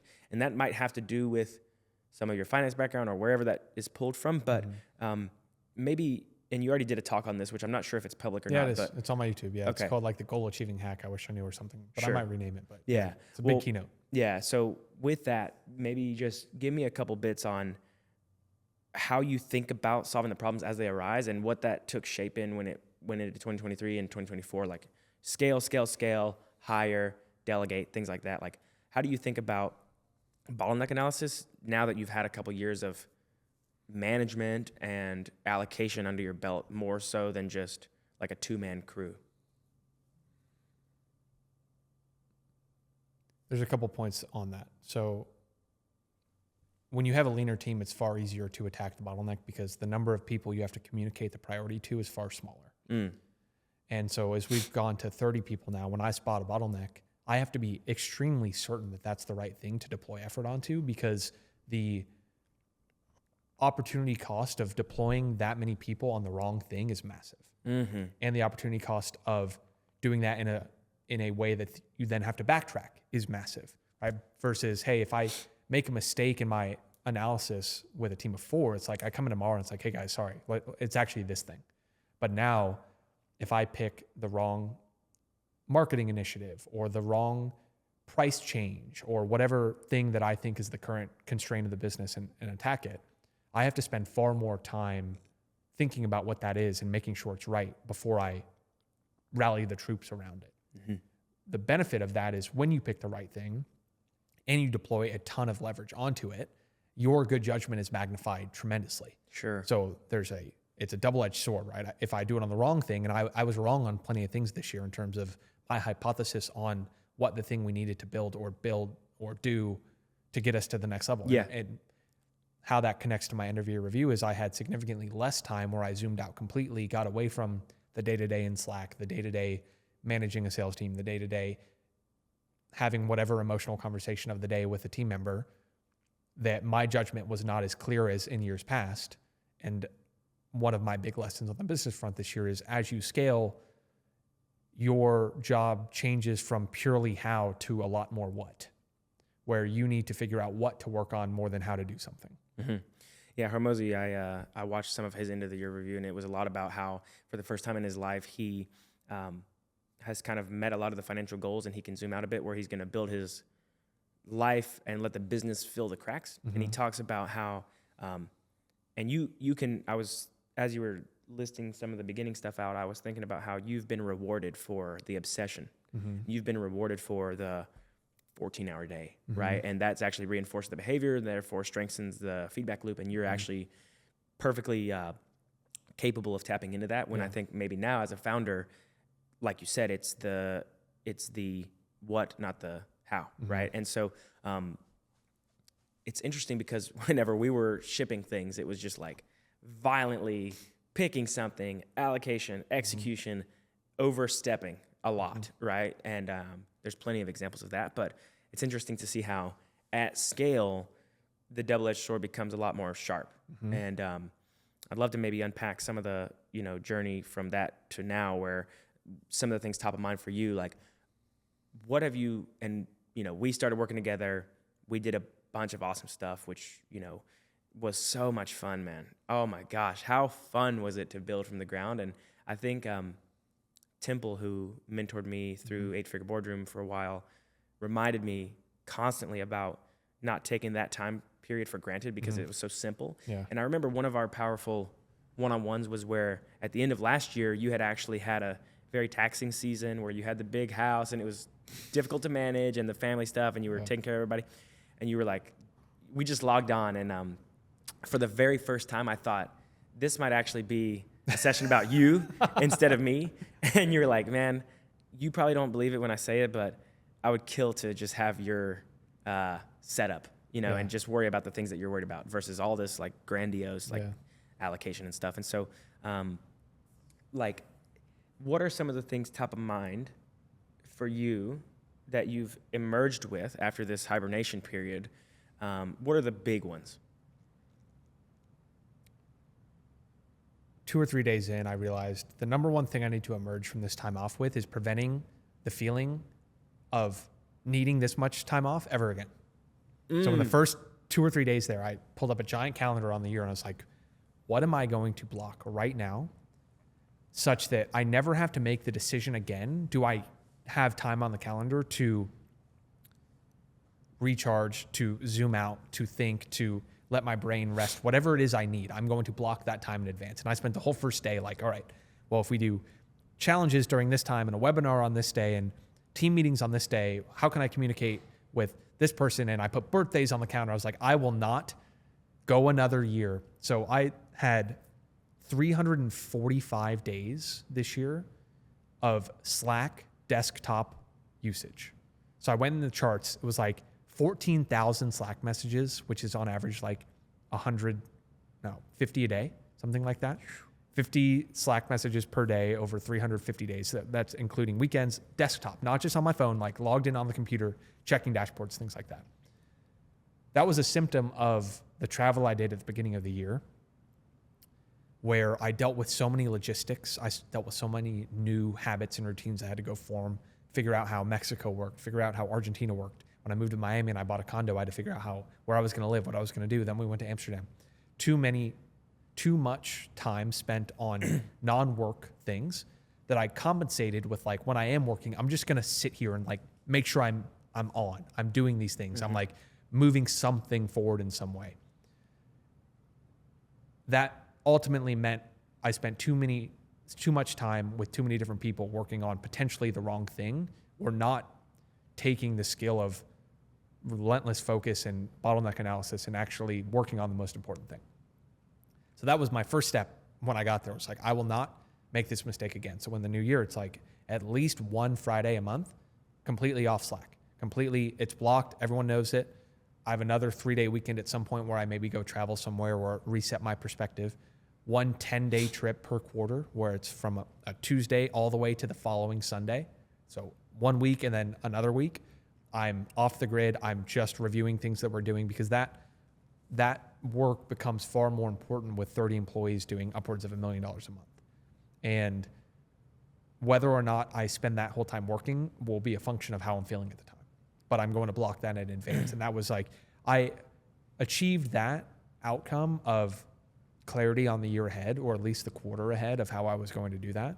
And my nervous system just came down at a huge way, because I didn't do that in December of last year when we had that one-on-one. And I was like, dude, yeah, I'm feeling it. I am feeling it at a level. And that carried with me through the first 4 or 5 months of the year, which ultimately kind of led to some decisions that were not in the best interest of peace and progress and all those other things. So sure, that was number one. And everything else is secondary to that. That's the big domino. Mm-hmm. Mm-hmm. So it's interesting because, like you said, when you're in the weeds, the ability to kind of detect whether you're in the weeds or not is so low. Yep. And I don't think at scale for me, it's going to be like that as much. But one thing I am thinking about too, where I moved around so much this year, and I still kept my laptop with me and I kept Slack with me. And even though I was on a flight every other week, you know, it was like when I was on, and it was just mumble jumbled. And it's like, I think I confused motion with progress quite a bit. I put a second one, which was travel is a tool, not a default lifestyle. And so I have a tweet that it's marinating in the back of my head. It's like, being a digital nomad or slow mad is, you're going to have less fun than you would if you just traveled and worked separately. You're going to make less money. You're going to meet and enjoy deeper relationships with fewer people. And I need to craft that in a way that kind of reinforces my point. But trying to work and scale a business while traveling that much is extremely challenging, because that point you just said of, you try to compensate for deep down knowing that this travel is costing you in some way on the success of the business. So you compensate by, I'm there, I'm logging in, I'm here. What does everyone need? What are we doing? What are we working on? When in reality, you'd be far, far better taking 2 weeks completely off your laptop and then being completely dialed in when you come back. And it took me 6 months of doing that at the beginning of this year to understand that. And then I had to repay a mountain of debt that I'd borrowed from the future to then go build that stability. And so I put this in my video, but I was in Argentina, the bottom of the earth, literally at the bottom in Patagonia, where if you pull up Google Maps, you cannot go any further down. Realizing that I didn't have my own apartment, I was a 12-hour flight away from the United States. I was with my girlfriend and dog, and she didn't have a place with me with any kind of stability. And so at like the bottom of the year, in terms of my emotional feeling, I realized that this was the beginning of a lot more effort and shit that I was going to have to claw my way back out of to get the stability that I needed. That took another 3 or 4 months. And we had coffee this morning, and I'm like, yeah, for the first time, my nervous system feels like we've undone a lot of that. And so that was another thing that I will take into this year. It's like, if I'm going to a new city, I will take those 2 days completely off synchronous Slack work and not feel like I have to stay on, because I know that the times that I'm not doing that, I'm so much more dialed in that I'm not trying to compensate. Yeah. I think my inclination, and again, it's a bit different, right? And I want to note that, but my inclination is I can still feel it, like, but what if I can just slam it all, and like go 12 hours and just do the dang thing and tell everybody I'm here, I'm there, put me on the call, put me on the meeting, like I'm here. When in fact, I haven't even done much thinking outside of this last little bit of time where I had a chance to unplug. It was more just like there was no leverage in the sense that you just had to jump back in and overcompensate, like you said. So going into the new year, 10 million, 40% margins. Let's talk about numbers and data as far as like, the theme of 2025, like what have you learned after increasing the marketing spend and increasing the labor? Because I know where you were at in 2024 was like 6 million at 60 some odd percent or whatever. Yep. What were some of the themes there, and what were the big takeaways? Yeah, we grew revenue by 18% this year, a little over 8. And after ad spend and labor, that number was around 4. And so that was a function of our labor costs going up about 75%. We pay very well. We have an extremely talented team. We reward high performance. And our ad spend went from 550 to about 1.1 million. So you have a hypothesis that adding team members and increasing ad spend will lead to net more profit from the business. Otherwise, you wouldn't do it, right? Right. And so we might just be measuring the time horizon incorrectly, such that, yes, that might have been down for a year, but my hypothesis is it will be significantly more over 3 to 5 years because of the investments we made in skill acquisition on paid traffic and adding department heads within each business line, and then having individual operators within each vertical that are incentivized on their profit from that specific vertical. Why I share all that is it took us this year to kind of understand what that would look like, how to simplify things where rather than having 10 different products, it's 10 different products within the same vertical that all hit on different price points that maximize overall cash collected per lead. So let's talk numbers on this kind of stuff, because I spent more time thinking about the business review than I did the personal review. So this will be fun. And I think of the 2 lessons so I put 7 or 8 in the video, and I'll start to list some of them, but the big one is there's no difference. It's not organic versus paid. It's blended. You will make more if you have both. And there's one ratio that I'm obsessed with for the year ahead, and it's marketing efficiency ratio, where this is a number that is total revenue over total marketing spend, not total ad spend and not just the marketing team. It's combined. Meaning, like, is that including employees and organic, like writers, everything? And all that? Okay. So why that's important is I'll talk to paid people and they'll ask me what my ROAS is, and I'll talk to organic only people and they'll just ask me what my revenue, because they don't think that they have marketing spend. When you have organic, we have organic team members and we have ad spend and we have software that does that. The overall health of the acquisition system of the business is MER. And that comes from the e-commerce world, because every e-commerce business has paid and organic. They don't think about them as like, oh, what's your percent from paid? It's like, no, every person sees an ad and they see something organically. Sure. And it took me this year to figure that out. It's like, okay, well, what is a healthy MER? Let's make sure that we're in line with that.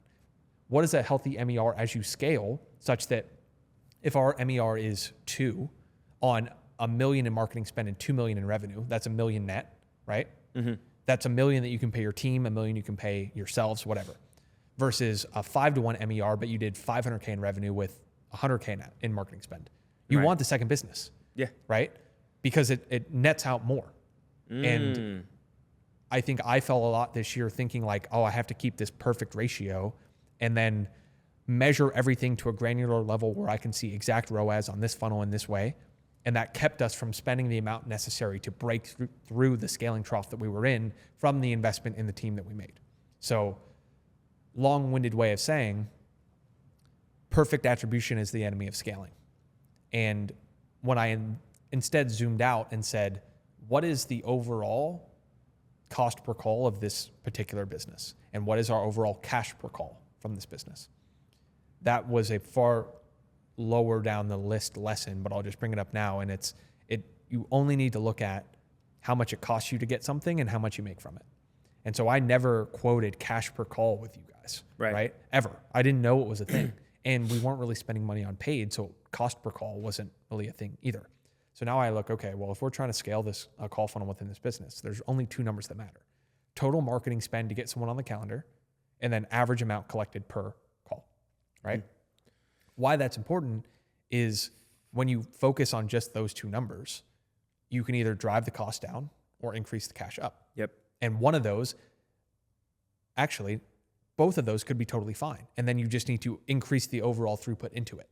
And I think why I mentioned that point is our metrics were in fine shape throughout the whole year. We just didn't spend enough to drive the amount of traffic necessary to break through from here. And it was because you were trying to get into the weeds on the particulars. Yes. Like you said with the attribution, it's just like... It's like, oh, okay, did this person click on a webinar ad? And if they didn't, that means I shouldn't count it for a webinar sale. But if they came from our email list, but they watched a YouTube video and I'm like doing all this math, I'm like, okay, what are we actually trying to do here? We're trying to drive more cash per person that we have come to this event and know how much it costs us to get them to go. Yep. And in looking at our numbers from the year, all of those ratios were fine. We just didn't build the skill of taking enough risk and stomaching the risk and trusting the numbers on it, or two, enough creative production on the advertising front to allow us to spend enough to drive that much through. Because if you're not creating enough new ads or you're not advertising at a high enough quality, you pay for it when you start to scale that up and your cost per goes way up. And then, Sure. Okay, you're no longer profitable on this particular thing. So long-winded way of saying that I didn't have the skill at the beginning of the year to understand that the business was in fine shape to scale. And we were trying to have this perfect attribution when in reality, so let's get a little bit more in the weeds here because I'm on one with this. So there's another concept that I learned about, and I've been spending a lot of time with a couple of mentors of mine who own billion-dollar private equity firms, like multiple hundreds of millions, high amount. And like listening to them talk about business and then looking at the gurus in our space, it's like night and day. Yeah. It's night and day. These guys running very legitimate operations. And he says, what's your contribution margin? And I'm like, I don't know what that means. Yeah. So I have no clue what that means. And I wager that a large chunk of people here in this kind of space. I've never even heard of that. Right. And it's basically, and I might even say this wrong, but it is the margin of an additional sale. And so fixed costs aside, when you sell a service, you pay fulfillment and you pay your sales team, basically. Mm-hmm. So if you sell an e-commerce product, your contribution margin is pretty much your gross margin of your product, meaning if I sold another $10 thing that cost me $2 to make, contribution is 80%, mm-hmm. right? Your contribution margin is how these connect with scaling and fixed costs.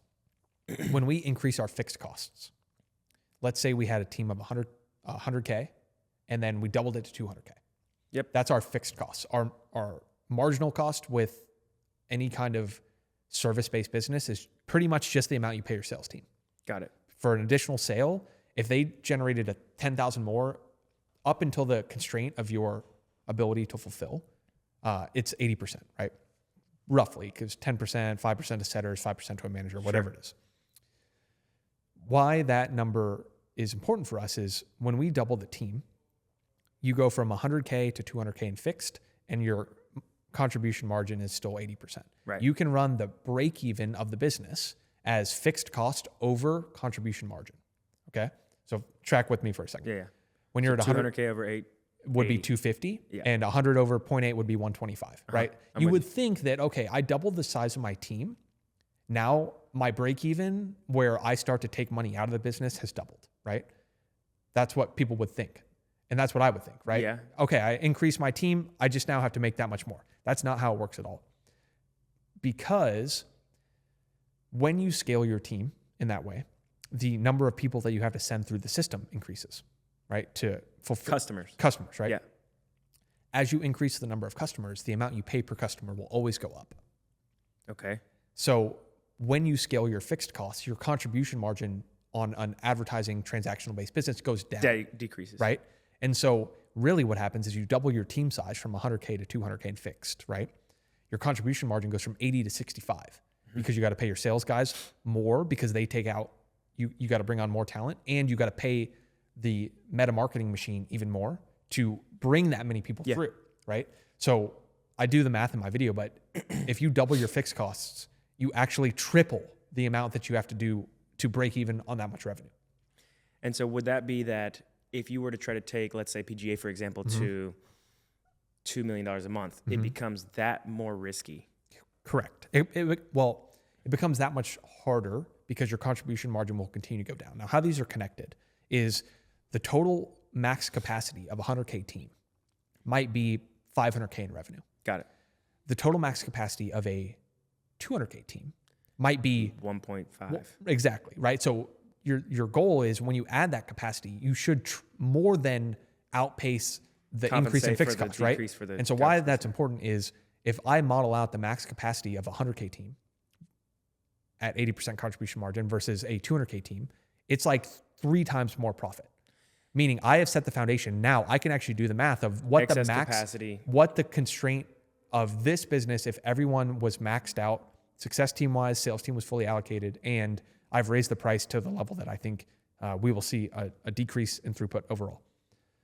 I did not understand that math that I just explained. And if someone needs to rewatch this part of the video, go ahead, because I should have had a whiteboard doing this kind of stuff, because this was, if I'd have known this at the beginning of the year, I could have modeled things out so much more effectively, where now I know, okay, I know our exact fixed costs. I know our exact contribution margin. I know going into next year, the first lever that you can pull on all this is raise the price. And then from there, it all comes back into, can we drive enough traffic through our different webinars and challenges to maintain this level of monthly output? Because if not, if we find that we can't market in a way, which I firmly don't think will be the case, but if you test that and you go, okay, I actually don't think we could maintain the contribution margin necessary to get this team fully allocated, you would scale back down.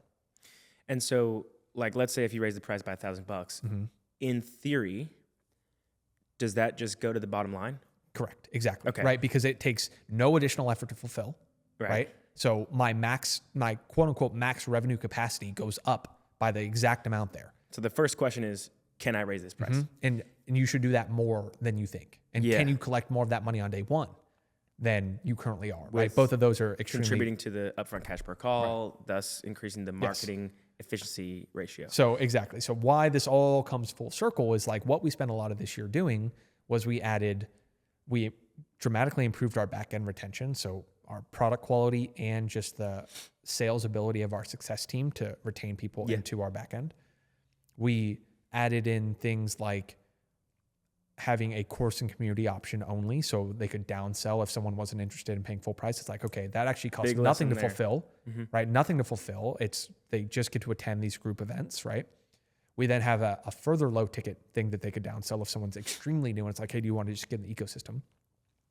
All of those directly tie to cash per call, because if you arm your salespeople with the ability to charge more or charge less, in theory, you're giving them more things to sell at more price points, and the talented ones will collect more per call. Meaning, instead of trying to do a payment plan across 7 months, and then you get, or we were even doing further than that, let's say 500 to 1,000 on that front end. Instead of that, you could do a $2,000 option flat out, no additional monthly. Correct. But the cash per call raises, therefore increasing the MER, which gives you the confidence to then invest more in the front end. Correct.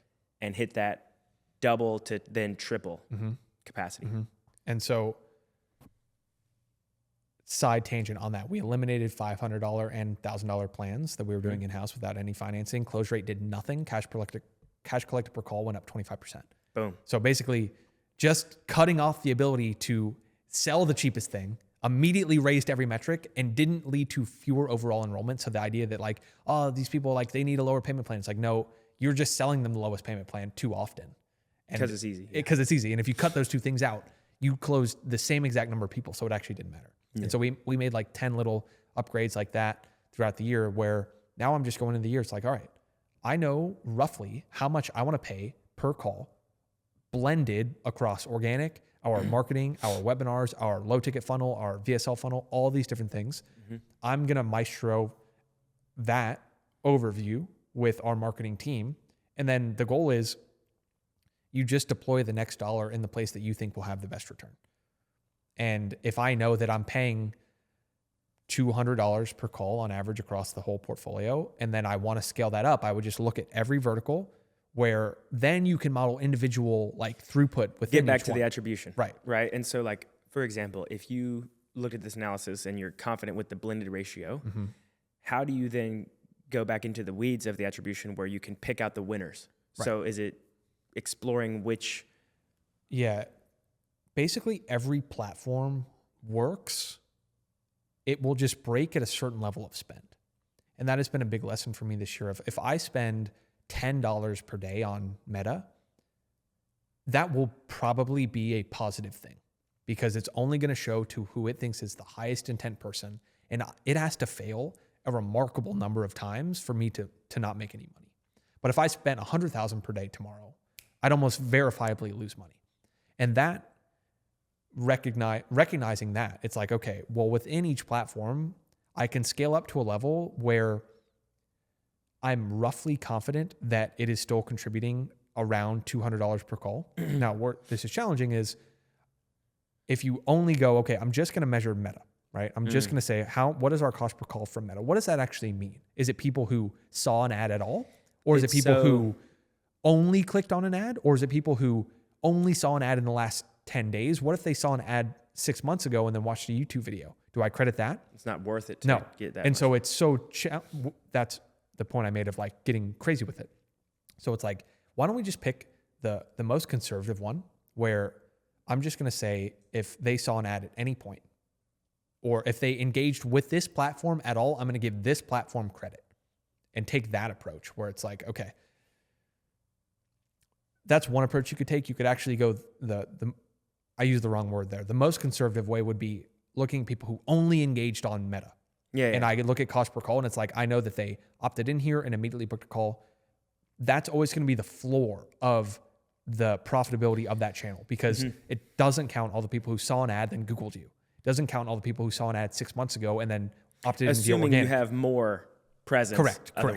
Yeah. If you run one funnel with one thing, like that, sure, is easy, but I find it very challenging to scale to the level that we've ultimately gotten to with that. So back to how I started this point of, I will now look at all of our platforms and make sure we are spending something on all of them, because I know it will show to the people most likely to convert, which means Twitter retargeting ads, we're going to turn back on. LinkedIn retargeting ads, we're going to turn back on. Newsletter ads, we're going to start at a low level. So despite, let's say, for example, LinkedIn ads, like I know when we were doing this, they were more expensive, right? And one could argue or debate the quality versus someone that comes from Meta.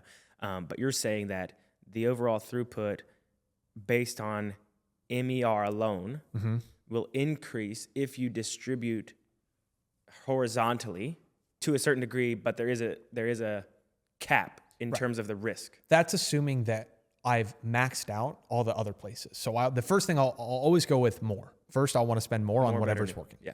However, I think the more positive, it's the return of spending more on something like Meta to promote our challenge versus spending more to promote from 0 to 1 on the other platforms. I think we've reached a point where it's marginally better to turn on new platforms at lower levels for the next 1,000 and find out where those break, rather than pump more into the one that has probably reached a level of, when we promoted our last challenge, we were at like $15,000 a day. It's going to be challenging, not challenging to run, but whatever. It's going to be challenging to scale past that with our current level of creative output and just in general, I think most offers will struggle around that price point, around that much ad spend. Can you expand on that last point? Just from the pure number of impressions that you're going to have, spending $15K a day, that's like almost 1 million impressions a day, roughly, if I'm doing that math right. Mm-hmm. And so that's just a lot of people seeing it that Meta's got to go find. And I don't know if we're going to reach 1 million freelance writers every single day consistently. Okay. Right. And so it has to reach people that are less likely than if we spent 10. So you're not saying it's a function of the company. You're saying it's a function of the TAM? I think it's a function of the ability to TAM, yes, but really TAM is a function of your offer. And so your offer will not be able to profitably acquire someone at lower levels of awareness in the current market. Now you could do wider. A big campaign where you actually go, I'm not going to try to convert someone on day 1. I'm going to try to convert someone on day 30 and go very, very unaware marketing. And that's what anyone, Agora and all these other companies that have scaled to significantly higher levels, build the skill of creating desire. Versus, meaning they're reaching someone at stage 1. Right. Sales cycle is going to be longer. Exactly. But they're willing to bet that because of how much allocation they can give to the long term, and there's plenty of right. I'm unable to do that, so I'm not skilled enough to do that by any means. So I will focus more on what is the number of people that are currently in the market to do something like this. How can I tap into that as much as possible? Then how can I reach those same people on more platforms at lower levels of spend, such that I feel good about every channel that we're on is contributing positively in some way. The overall health of the business, MER, looks good. I want to get to a point where I know that if we're spending $200K a month on that across all these channels, that it's like a very predictable amount that comes out from there. Yeah. And then that caps out our team.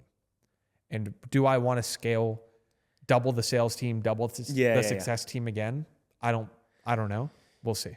So, okay, that makes sense. And I was putting together the pieces of, now that you've got the capacity from a talent and just like ability to do that type of throughput, you can then look at MER to be what you would call the health of the business. And so for you, what is that ratio? 5? I'd like 2? to keep it around 5, but Okay. I mean, I could pull from it's certainly not 5 right now. It's probably more like 3.5 to 4.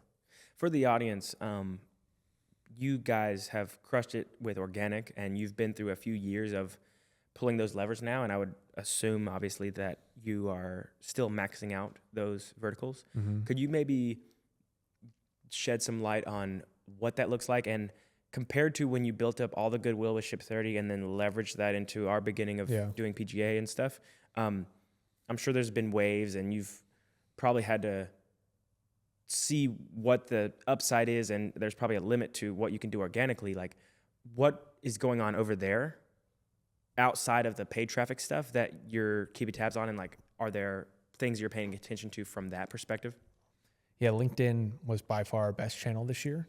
And they had a significant algorithm change in October that that tanked everyone's impressions. I remember texting you. Everyone's leads, everyone. And so I run our marketing team, and I look at brand and paid, so both of them. And if you chart our leads from LinkedIn as like color coded, it's like from the beginning of this year, light green, middle of the year, like super dark green, 3,000 leads a month coming from LinkedIn. And then October, like 1,500, November, 1,100, December, like 900. It's gone down 3 months in a row. Yeah. And I think we've done a great job of recognizing when there is a supply-demand mismatch on a platform and maxing that out. Capitalizing. And I think... You did that with Twitter. Did that with Twitter, did that with LinkedIn. I think Substack Notes is very interesting to go tackle next, because I think that is one where the supply and demand mismatch is in your favor if you have something, and then you can promote it in a good way. Yeah. But we're still going to double down on LinkedIn, keep it going. We think we can go figure out that new algorithm. X and Twitter, I've seen ups and downs wise. I think that one's just so volatile that I'm not going to try to crack an algorithm that changes a lot.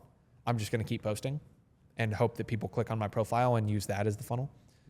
We will spend significantly more this year investing in high quality YouTube, because we know that the single best thing that ever happened to our business was Cole going on Ali Abdal's podcast because of the number of people that reached that, right? Remember July of 24 when he went on the second time? To this day, still our best overall profit month because it was pure organic and we did 400 or 500K just on front end from that. I'm here from Ali's. I'm you know, ready to pay. exactly, right? Great times.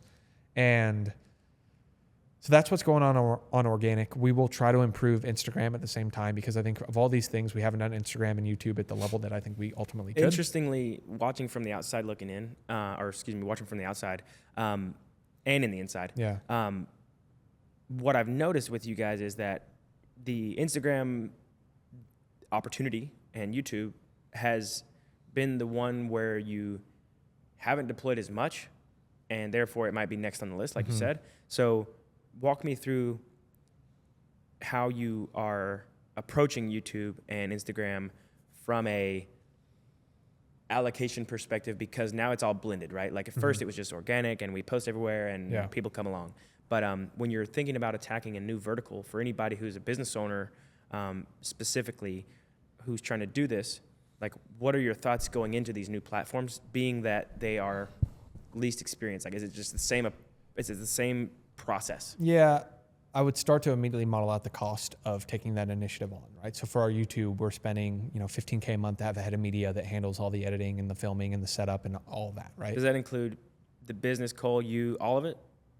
Just on Cole's, on mostly Cole's. Like mine, I use a smaller agency that's a couple grand a month. But that number aside, like I would instead look at what is the cost of deploying more effort on that vertical, right? So let's say you want to grow on Instagram. You're probably going to need someone to edit your videos. You might need an Instagram agency, right? There's lots of different, or you could just do it all yourself, but that would cost you your time.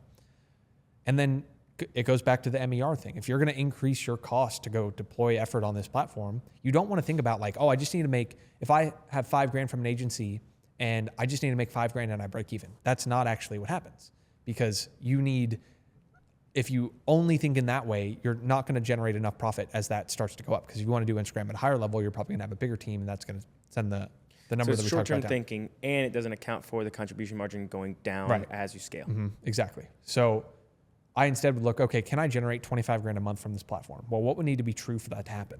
Okay, so if I want to generate $25,000 a month from Instagram, how many leads do I likely need to generate from there? Okay, can I model that out? Can I model the likelihood of that happening out, right?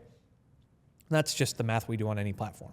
If I'm going to go take on a new platform, I want to know how much attention do I need to generate from this to see the return that I want? Mm-hmm. And most people will not do the math on that. They'll assume it will work because, to be honest, most of the time at that level, it will. It will. Like you will hit $25,000 a month from that if you have an offer already existing and you can say things in a high quality way. But I think transparently, Instagram and YouTube are just such a different level of effort compared to what we specialize in, which is writing. Yeah. That it's not that I spend more time writing and then I can put things out and then they just happen. It's like, I got to write that and then I got to go sit in front of the camera for 2 hours and then I got to edit it. It's just far more. And that's probably why we've underinvested in there going forward, or in the past. But going forward, we're just going to kind of gut through that and say, to get to where we want to go, all our problems would be solved if Cole had 10 times the reach on YouTube that he currently has. If we only did that, what's going to work better? Every single ad we have, every single challenge we run, everything that we run will do much better if we had 10 to 25,000 views per video versus 5. And that's the bet we're taking this year. Sure. Well, I'm pumped to see where it goes, man. And I'd like to maybe kind of wrap things up by, I really appreciate going in the weeds because I could just nut out on this, and I'm sure everybody else can too. But outside of that, going forward into the new year, you've got, again, 10 million, 40%. We talked a bit about that just now. You've got your health stuff, and you've got the positive bullet points. So with your health, and just to kind of go like the Tim Ferriss route, which is like, let's dive into the routine. Like, what does your day look like? How are you structuring it to try to compensate for these things? I know you mentioned a little bit about the calendar and how you're doing that, but outside of just the blocking of time for the leaving the desktop, walk me through kind of how you're putting all this together. Yeah, I have 3 non-negotiables per day, right? Can't have any more than 3. Only 3 things I think about. Meditate first thing, train in some way, stop eating by 7 p.m. If I do those 3 things, I have evidence now over the last year that the number of days I did all 3 of those, very low. The number of days where I did all 3 of those, the result over the next day, 3 days, 5 days, significantly better, right? Mm-hmm. So just in the last 6 days since Christmas, I made a little tracker, very simple. I can write those down first thing. I can design my day around doing them. Is that a Google Sheet? I'm starting manually, just like I literally made a piece of paper and was like, for the first 14 days, I'm doing it manually because I'm not going to go get the productive procrastination dopamine of looking at the whole year and it's like, oh, this automation. It's like, no, just do them every day for 14 days until it works. Because of all the different habits that I found if I was going to design a day to make me feel maximally the worst, I would eat as much as possible right before bed and then fall asleep. Because, sweats. Right? I'm going to sleep poorly. I'm going to wake up angry.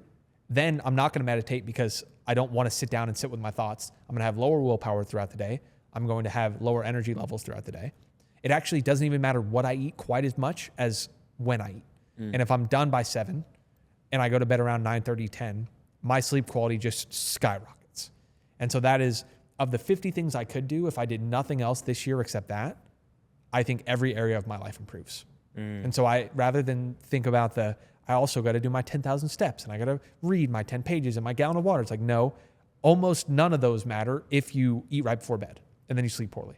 So I'm focused on that as the primary thing. Training every day. I work with a one-on-one coach who does all my programming. So that's out of my mind. He does my nutrition. I have a meal prep chef who cooks everything for me now. So it's like, I know that they can communicate and he can send what my meal plan is to her. So I don't think about that a lot. How much are you investing into that on a personal level? I mean, the meal prep is cheap. It's like $600 a month. It's like $20 a day for 2 or 3 meals. Because when someone hears this, they're like, no, must be nice. You know? And it must be nice. No, I'm spending way more trying to make food myself. And I did that for years. Well, you went through the meal prep, back to doing I cooked every single day. I've done it all. But no, I found someone here in Miami that she's like $10 a meal. Cooks them home locally, high quality meat, 2 veggies, 3 times a day. And I work with a one-on-one coach remotely for like $600 a month, $500 a month. Those 2 things. I mean, sure, I sleep on an 8-sleep mattress. Like that was out of my reach. But before I made any money, I put $400 into buying a chili pad, which was the OG 8-sleep. And I bought that before I had any money because I was like, I'm going to sleep on something cold because I think it's going to be good. Sure. But no, wake up 5:36, straight into meditation within the first 20, 30 minutes of being awake because I know that everything else becomes better in my day when I do that. And sure, there are people that will say, get to work right away. Yeah. And that is true if your level of output is the same despite what you do. And my pushback on people who are like, wake up and immediately get to work because you want to maximize the amount of time working. I was like, okay, well, before your first meeting. With that logic, why would you sleep? Because you're actually trading time that you could be working for sleeping. Their answer to that will be, well, the quality of my work improves when I sleep well. And so my knock on of that is like, okay, well, if the quality of my work improves with a 30-minute meditation before, your logic of getting straight to work falls apart. Right. So that's what works for me I'm not an 8-hour morning routine guy, but I'm a get an hour where I hydrate, take a cold shower, and meditate for 20, 30 minutes. And then I just feel so much more at peace with every decision that I'm about to make. And when you're meditating, is it silence? Is it guided? That's silence. It's clear my mind until, I feel 5 or 6 times of like it running off and then I bring it back, running off, bring it back. And then I end with, what are my 3 non-negotiables for the day? I'm doing number 1 right now. I got to train and stop eating by 7. Cool. I can remember those. What are my 3 goals for the year? 10% better, 75 memory dividends, 10 million, 40%.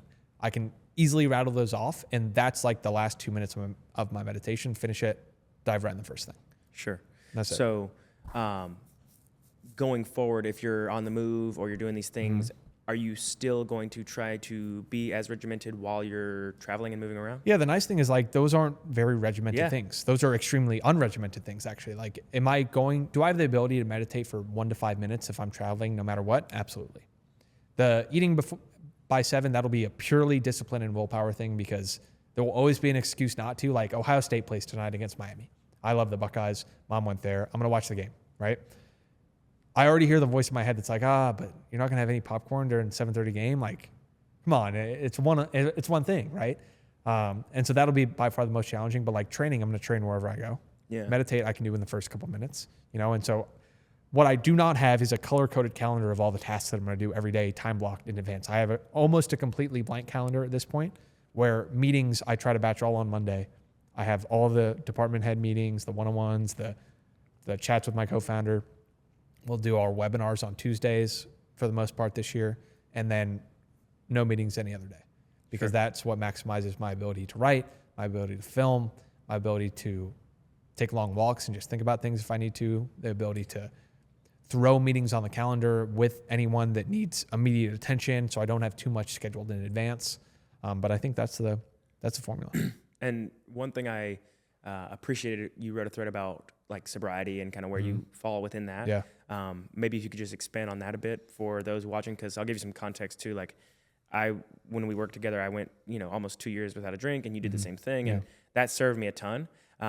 Since then, I've kind of wrestled with like, where do I fall on this line? And I had built up a bit of an identity. And so now I've done like a 4 and a 6 and an 8 month period where I don't drink, and then I'll kind of like do it, but then I deal with a little bit of guilt. And then I saw the thread that you wrote, which resonated pretty highly. So I'm figuring out my stance with that. Yeah. But walk me through kind of where you came to that conclusion. Yeah, the greatest period of wealth acceleration for me in terms of percentage happened in the 500 days where I didn't drink any alcohol. So that was from October 2021 to June 2023. So roughly 500 days went from, under 50,000 to over $1 million liquid, like during that time. So I always preface that of, depending on the season you're in, there are certain things that if you cut out will be strictly beneficial for you. And so during all of 2021 for the most part, and all of 2022 as I accelerated here, I moved to Miami and I didn't drink anything. When I would start dating, it was non-negotiable. I was like, I'm going to do this because it's what's serving me best at the time. Now, once I broke that, I broke it because I've shared that with you it was no longer, I didn't like this identity of like, oh, it's been 500 days, 501 days, 502. It's like, I was so tired of people asking me that. So I was like, I'm just going to have a drink tonight and then quote unquote, restart the clock. And alcohol has just played a significantly lower role in my life since then, where my thesis right now, and this isn't the thread you're mentioning, I said it's Michelin star dinners, weddings, and that's pretty much it. Where those are the two things that I think are worth drinking or alcohol unique for. Special occasion. Yeah, exactly. I came up with that because there were like 2 or 3 weddings that I went to where I didn't drink anything. I was like, this is objectively worse for everyone involved that I'm not drinking right now, because I'm going to be up late anyway. I'm going to fly home tomorrow anyway and not get anything done. Like, it's not like I'm saving a bunch of time and energy over the next week by doing this. I'm just actually making my life worse. And so I cut that rule where it's like, all right, weddings, nice dinners, or like special occasions. But I'm not perfect with it. I think that I drank on Christmas this year and I drank the 2 days before that. But what I do have are the accountability mechanisms with like a sleep tracker where I wake up 3-4 days later. I'm like, damn, my numbers are still off. I'm still affected by this clearly, And so I then have that negative reinforcement of like, it better be worth it for you to have 2 or 3 days now where you are slow. Sure. Yeah, I think better be worth it is the frame. Because I was at home for the holiday and all my close friends, not like my hometown regular friends, but like my intimately close friends were together and established that they were going to go out and have a night on the town. And I was like, should I do it? Should I not? And they're like, dude, like, we'll remember this. Yeah. And so we sent it and it was a lot of fun. And like you said, there is a cost for sure. But I think just running everything is like a cost benefit analysis, right? And so going into the new year, I'm thinking like, I'll probably be in more of a season of not rigid, not regimented, because my temptation is to try to overcompensate for that. But that ends up just like setting me up for failure, because then I fall short and then feel guilty and it creates the other cycle. So that's a helpful frame to take, where it's really just like, you can analyze it to death, or you can just define what makes it worth it for you. Yeah, that makes sense. And do that in advance, where it's like, okay, I think that these 2 or 3 things will be strictly overall positive experiences for my life. Is a random Thursday drinking 4 beers, watching Thursday night football on the couch net positive thing? No, right? But is like your friend's 30th birthday party that only comes around once, that he invited 10 people out to, and they're all going to spend the weekend in this villa? Like, yeah, that's probably worth drinking for. Sure. So that's my thesis on it. Yeah, man. Well, It's been a fun ride. What I'd like to maybe part with is just going into the new year. You've learned a lot in the last few, obviously, and it's compounding. And this year is going to be filled with challenges and things that come up that you had no idea were going to come up. And there's going to be other milestone moments that are great and challenging nonetheless. But if you could maybe jump to the end of 2026 or going into 2027, what are some things that you would try to remind yourself of or give to that future self currently? What I thought you were going to ask is, what do I think future me is saying to current me? Okay. Like, what am I not seeing? And I think future me needs to recognize the handful of very small moments where you've done things correctly, just as you said you were going to do, and relish in the immediate improvements those have made, and don't lose sight of those as life starts to become crazy again, right? Because it's very easy to make change at the end of the year. During this quiet period, there's not a lot going on. I'm not talking to a lot of people. There's not a lot of new initiatives, right? I'm like talking about my sleep being dialed in, and I stopped eating before 7. It's like, what are you going to do the first day that someone comes to you on January 5th and it's like, hey, actually, I don't want to continue working here because it's not working for me. Like, okay, that's going to throw every single thing that you've just put this nice, pretty little plan together about how you're going to treat yourself well and how you're feeling so good. It's going to test it. And so really, it's not doing these things on the days that are easy. It's doing anything on the 5 to 10 days throughout the year where it's going to be very challenging to do so. And I think that's consistency with anything. It's not, I got up at 5:30 for 365 days. It's like, how many of those days did you not immediately want to get up? And if you would then say, I'm actually going to try to shoot for 90% on just the days where I find it extremely challenging to do so, that's what real discipline looks like. And so I think a lot of people will go, they'll feel really good about their consistency on something being 85%. But really, if you said, okay, what's your consistency on the days you didn't want to do it? It's like, that's all 15% there. All the 15% that you missed were just the days where you actually needed discipline. And that's where the actual discipline Everything else is not discipline. Right. You know? And that's what we talked about in the very beginning, where it's like, discipline is actually the things that you do when you really, really don't want to do them. And funny enough, those times that you win actually benefit you way more than the accumulation of the just big streak. And it's extremely empowering to think about that the difference between a disciplined person and an undisciplined person is not 365 days. It's like 10. And you go, okay, at the end of the year, the version of me that was more disciplined on all these things versus not is like 10 little decisions. Yep. You can gamify that. It's like, all right, I'm going to find out the things that where I think I'm going to fall short on whatever it is I'm trying to accomplish. And I know that it's like 10 positive choices on that is probably the difference between where I am and where I want to go. You're not going to feel those aren't going to happen every day, but spaced out over a year, there are going to be a handful of moments where the things you said you're going to do will be tested. And I think that's what end of 26 me is saying to current me. It's like, you got this beautiful plan, man. You got this beautiful, look at you, you're cute little making progress, but like, what happens when you get punched in the mouth? That's exactly it. Are these systems going to fold? And I don't foresee that. Whereas if I had said that about my last year's plan and my last year's end of year with 10 goals and travel and all this shit, it's like, no, you're going to get punched in the mouth and it's going to fold. But I think I'm entering into this year far calmer, with a much better foundation, with much more clarity, with much more simplicity than any year before. So hopefully we're sitting here at the end of 26. Maybe we'll do this again. Yeah, absolutely, man. Well, dude, it's been a pleasure. I love you, bro. Thank you so much for everything. I'm excited for what the year ahead holds, and I can't wait for the next one. Heck yeah. All right, bro. Let's do it. All right. That's the pod, bro. Sweet.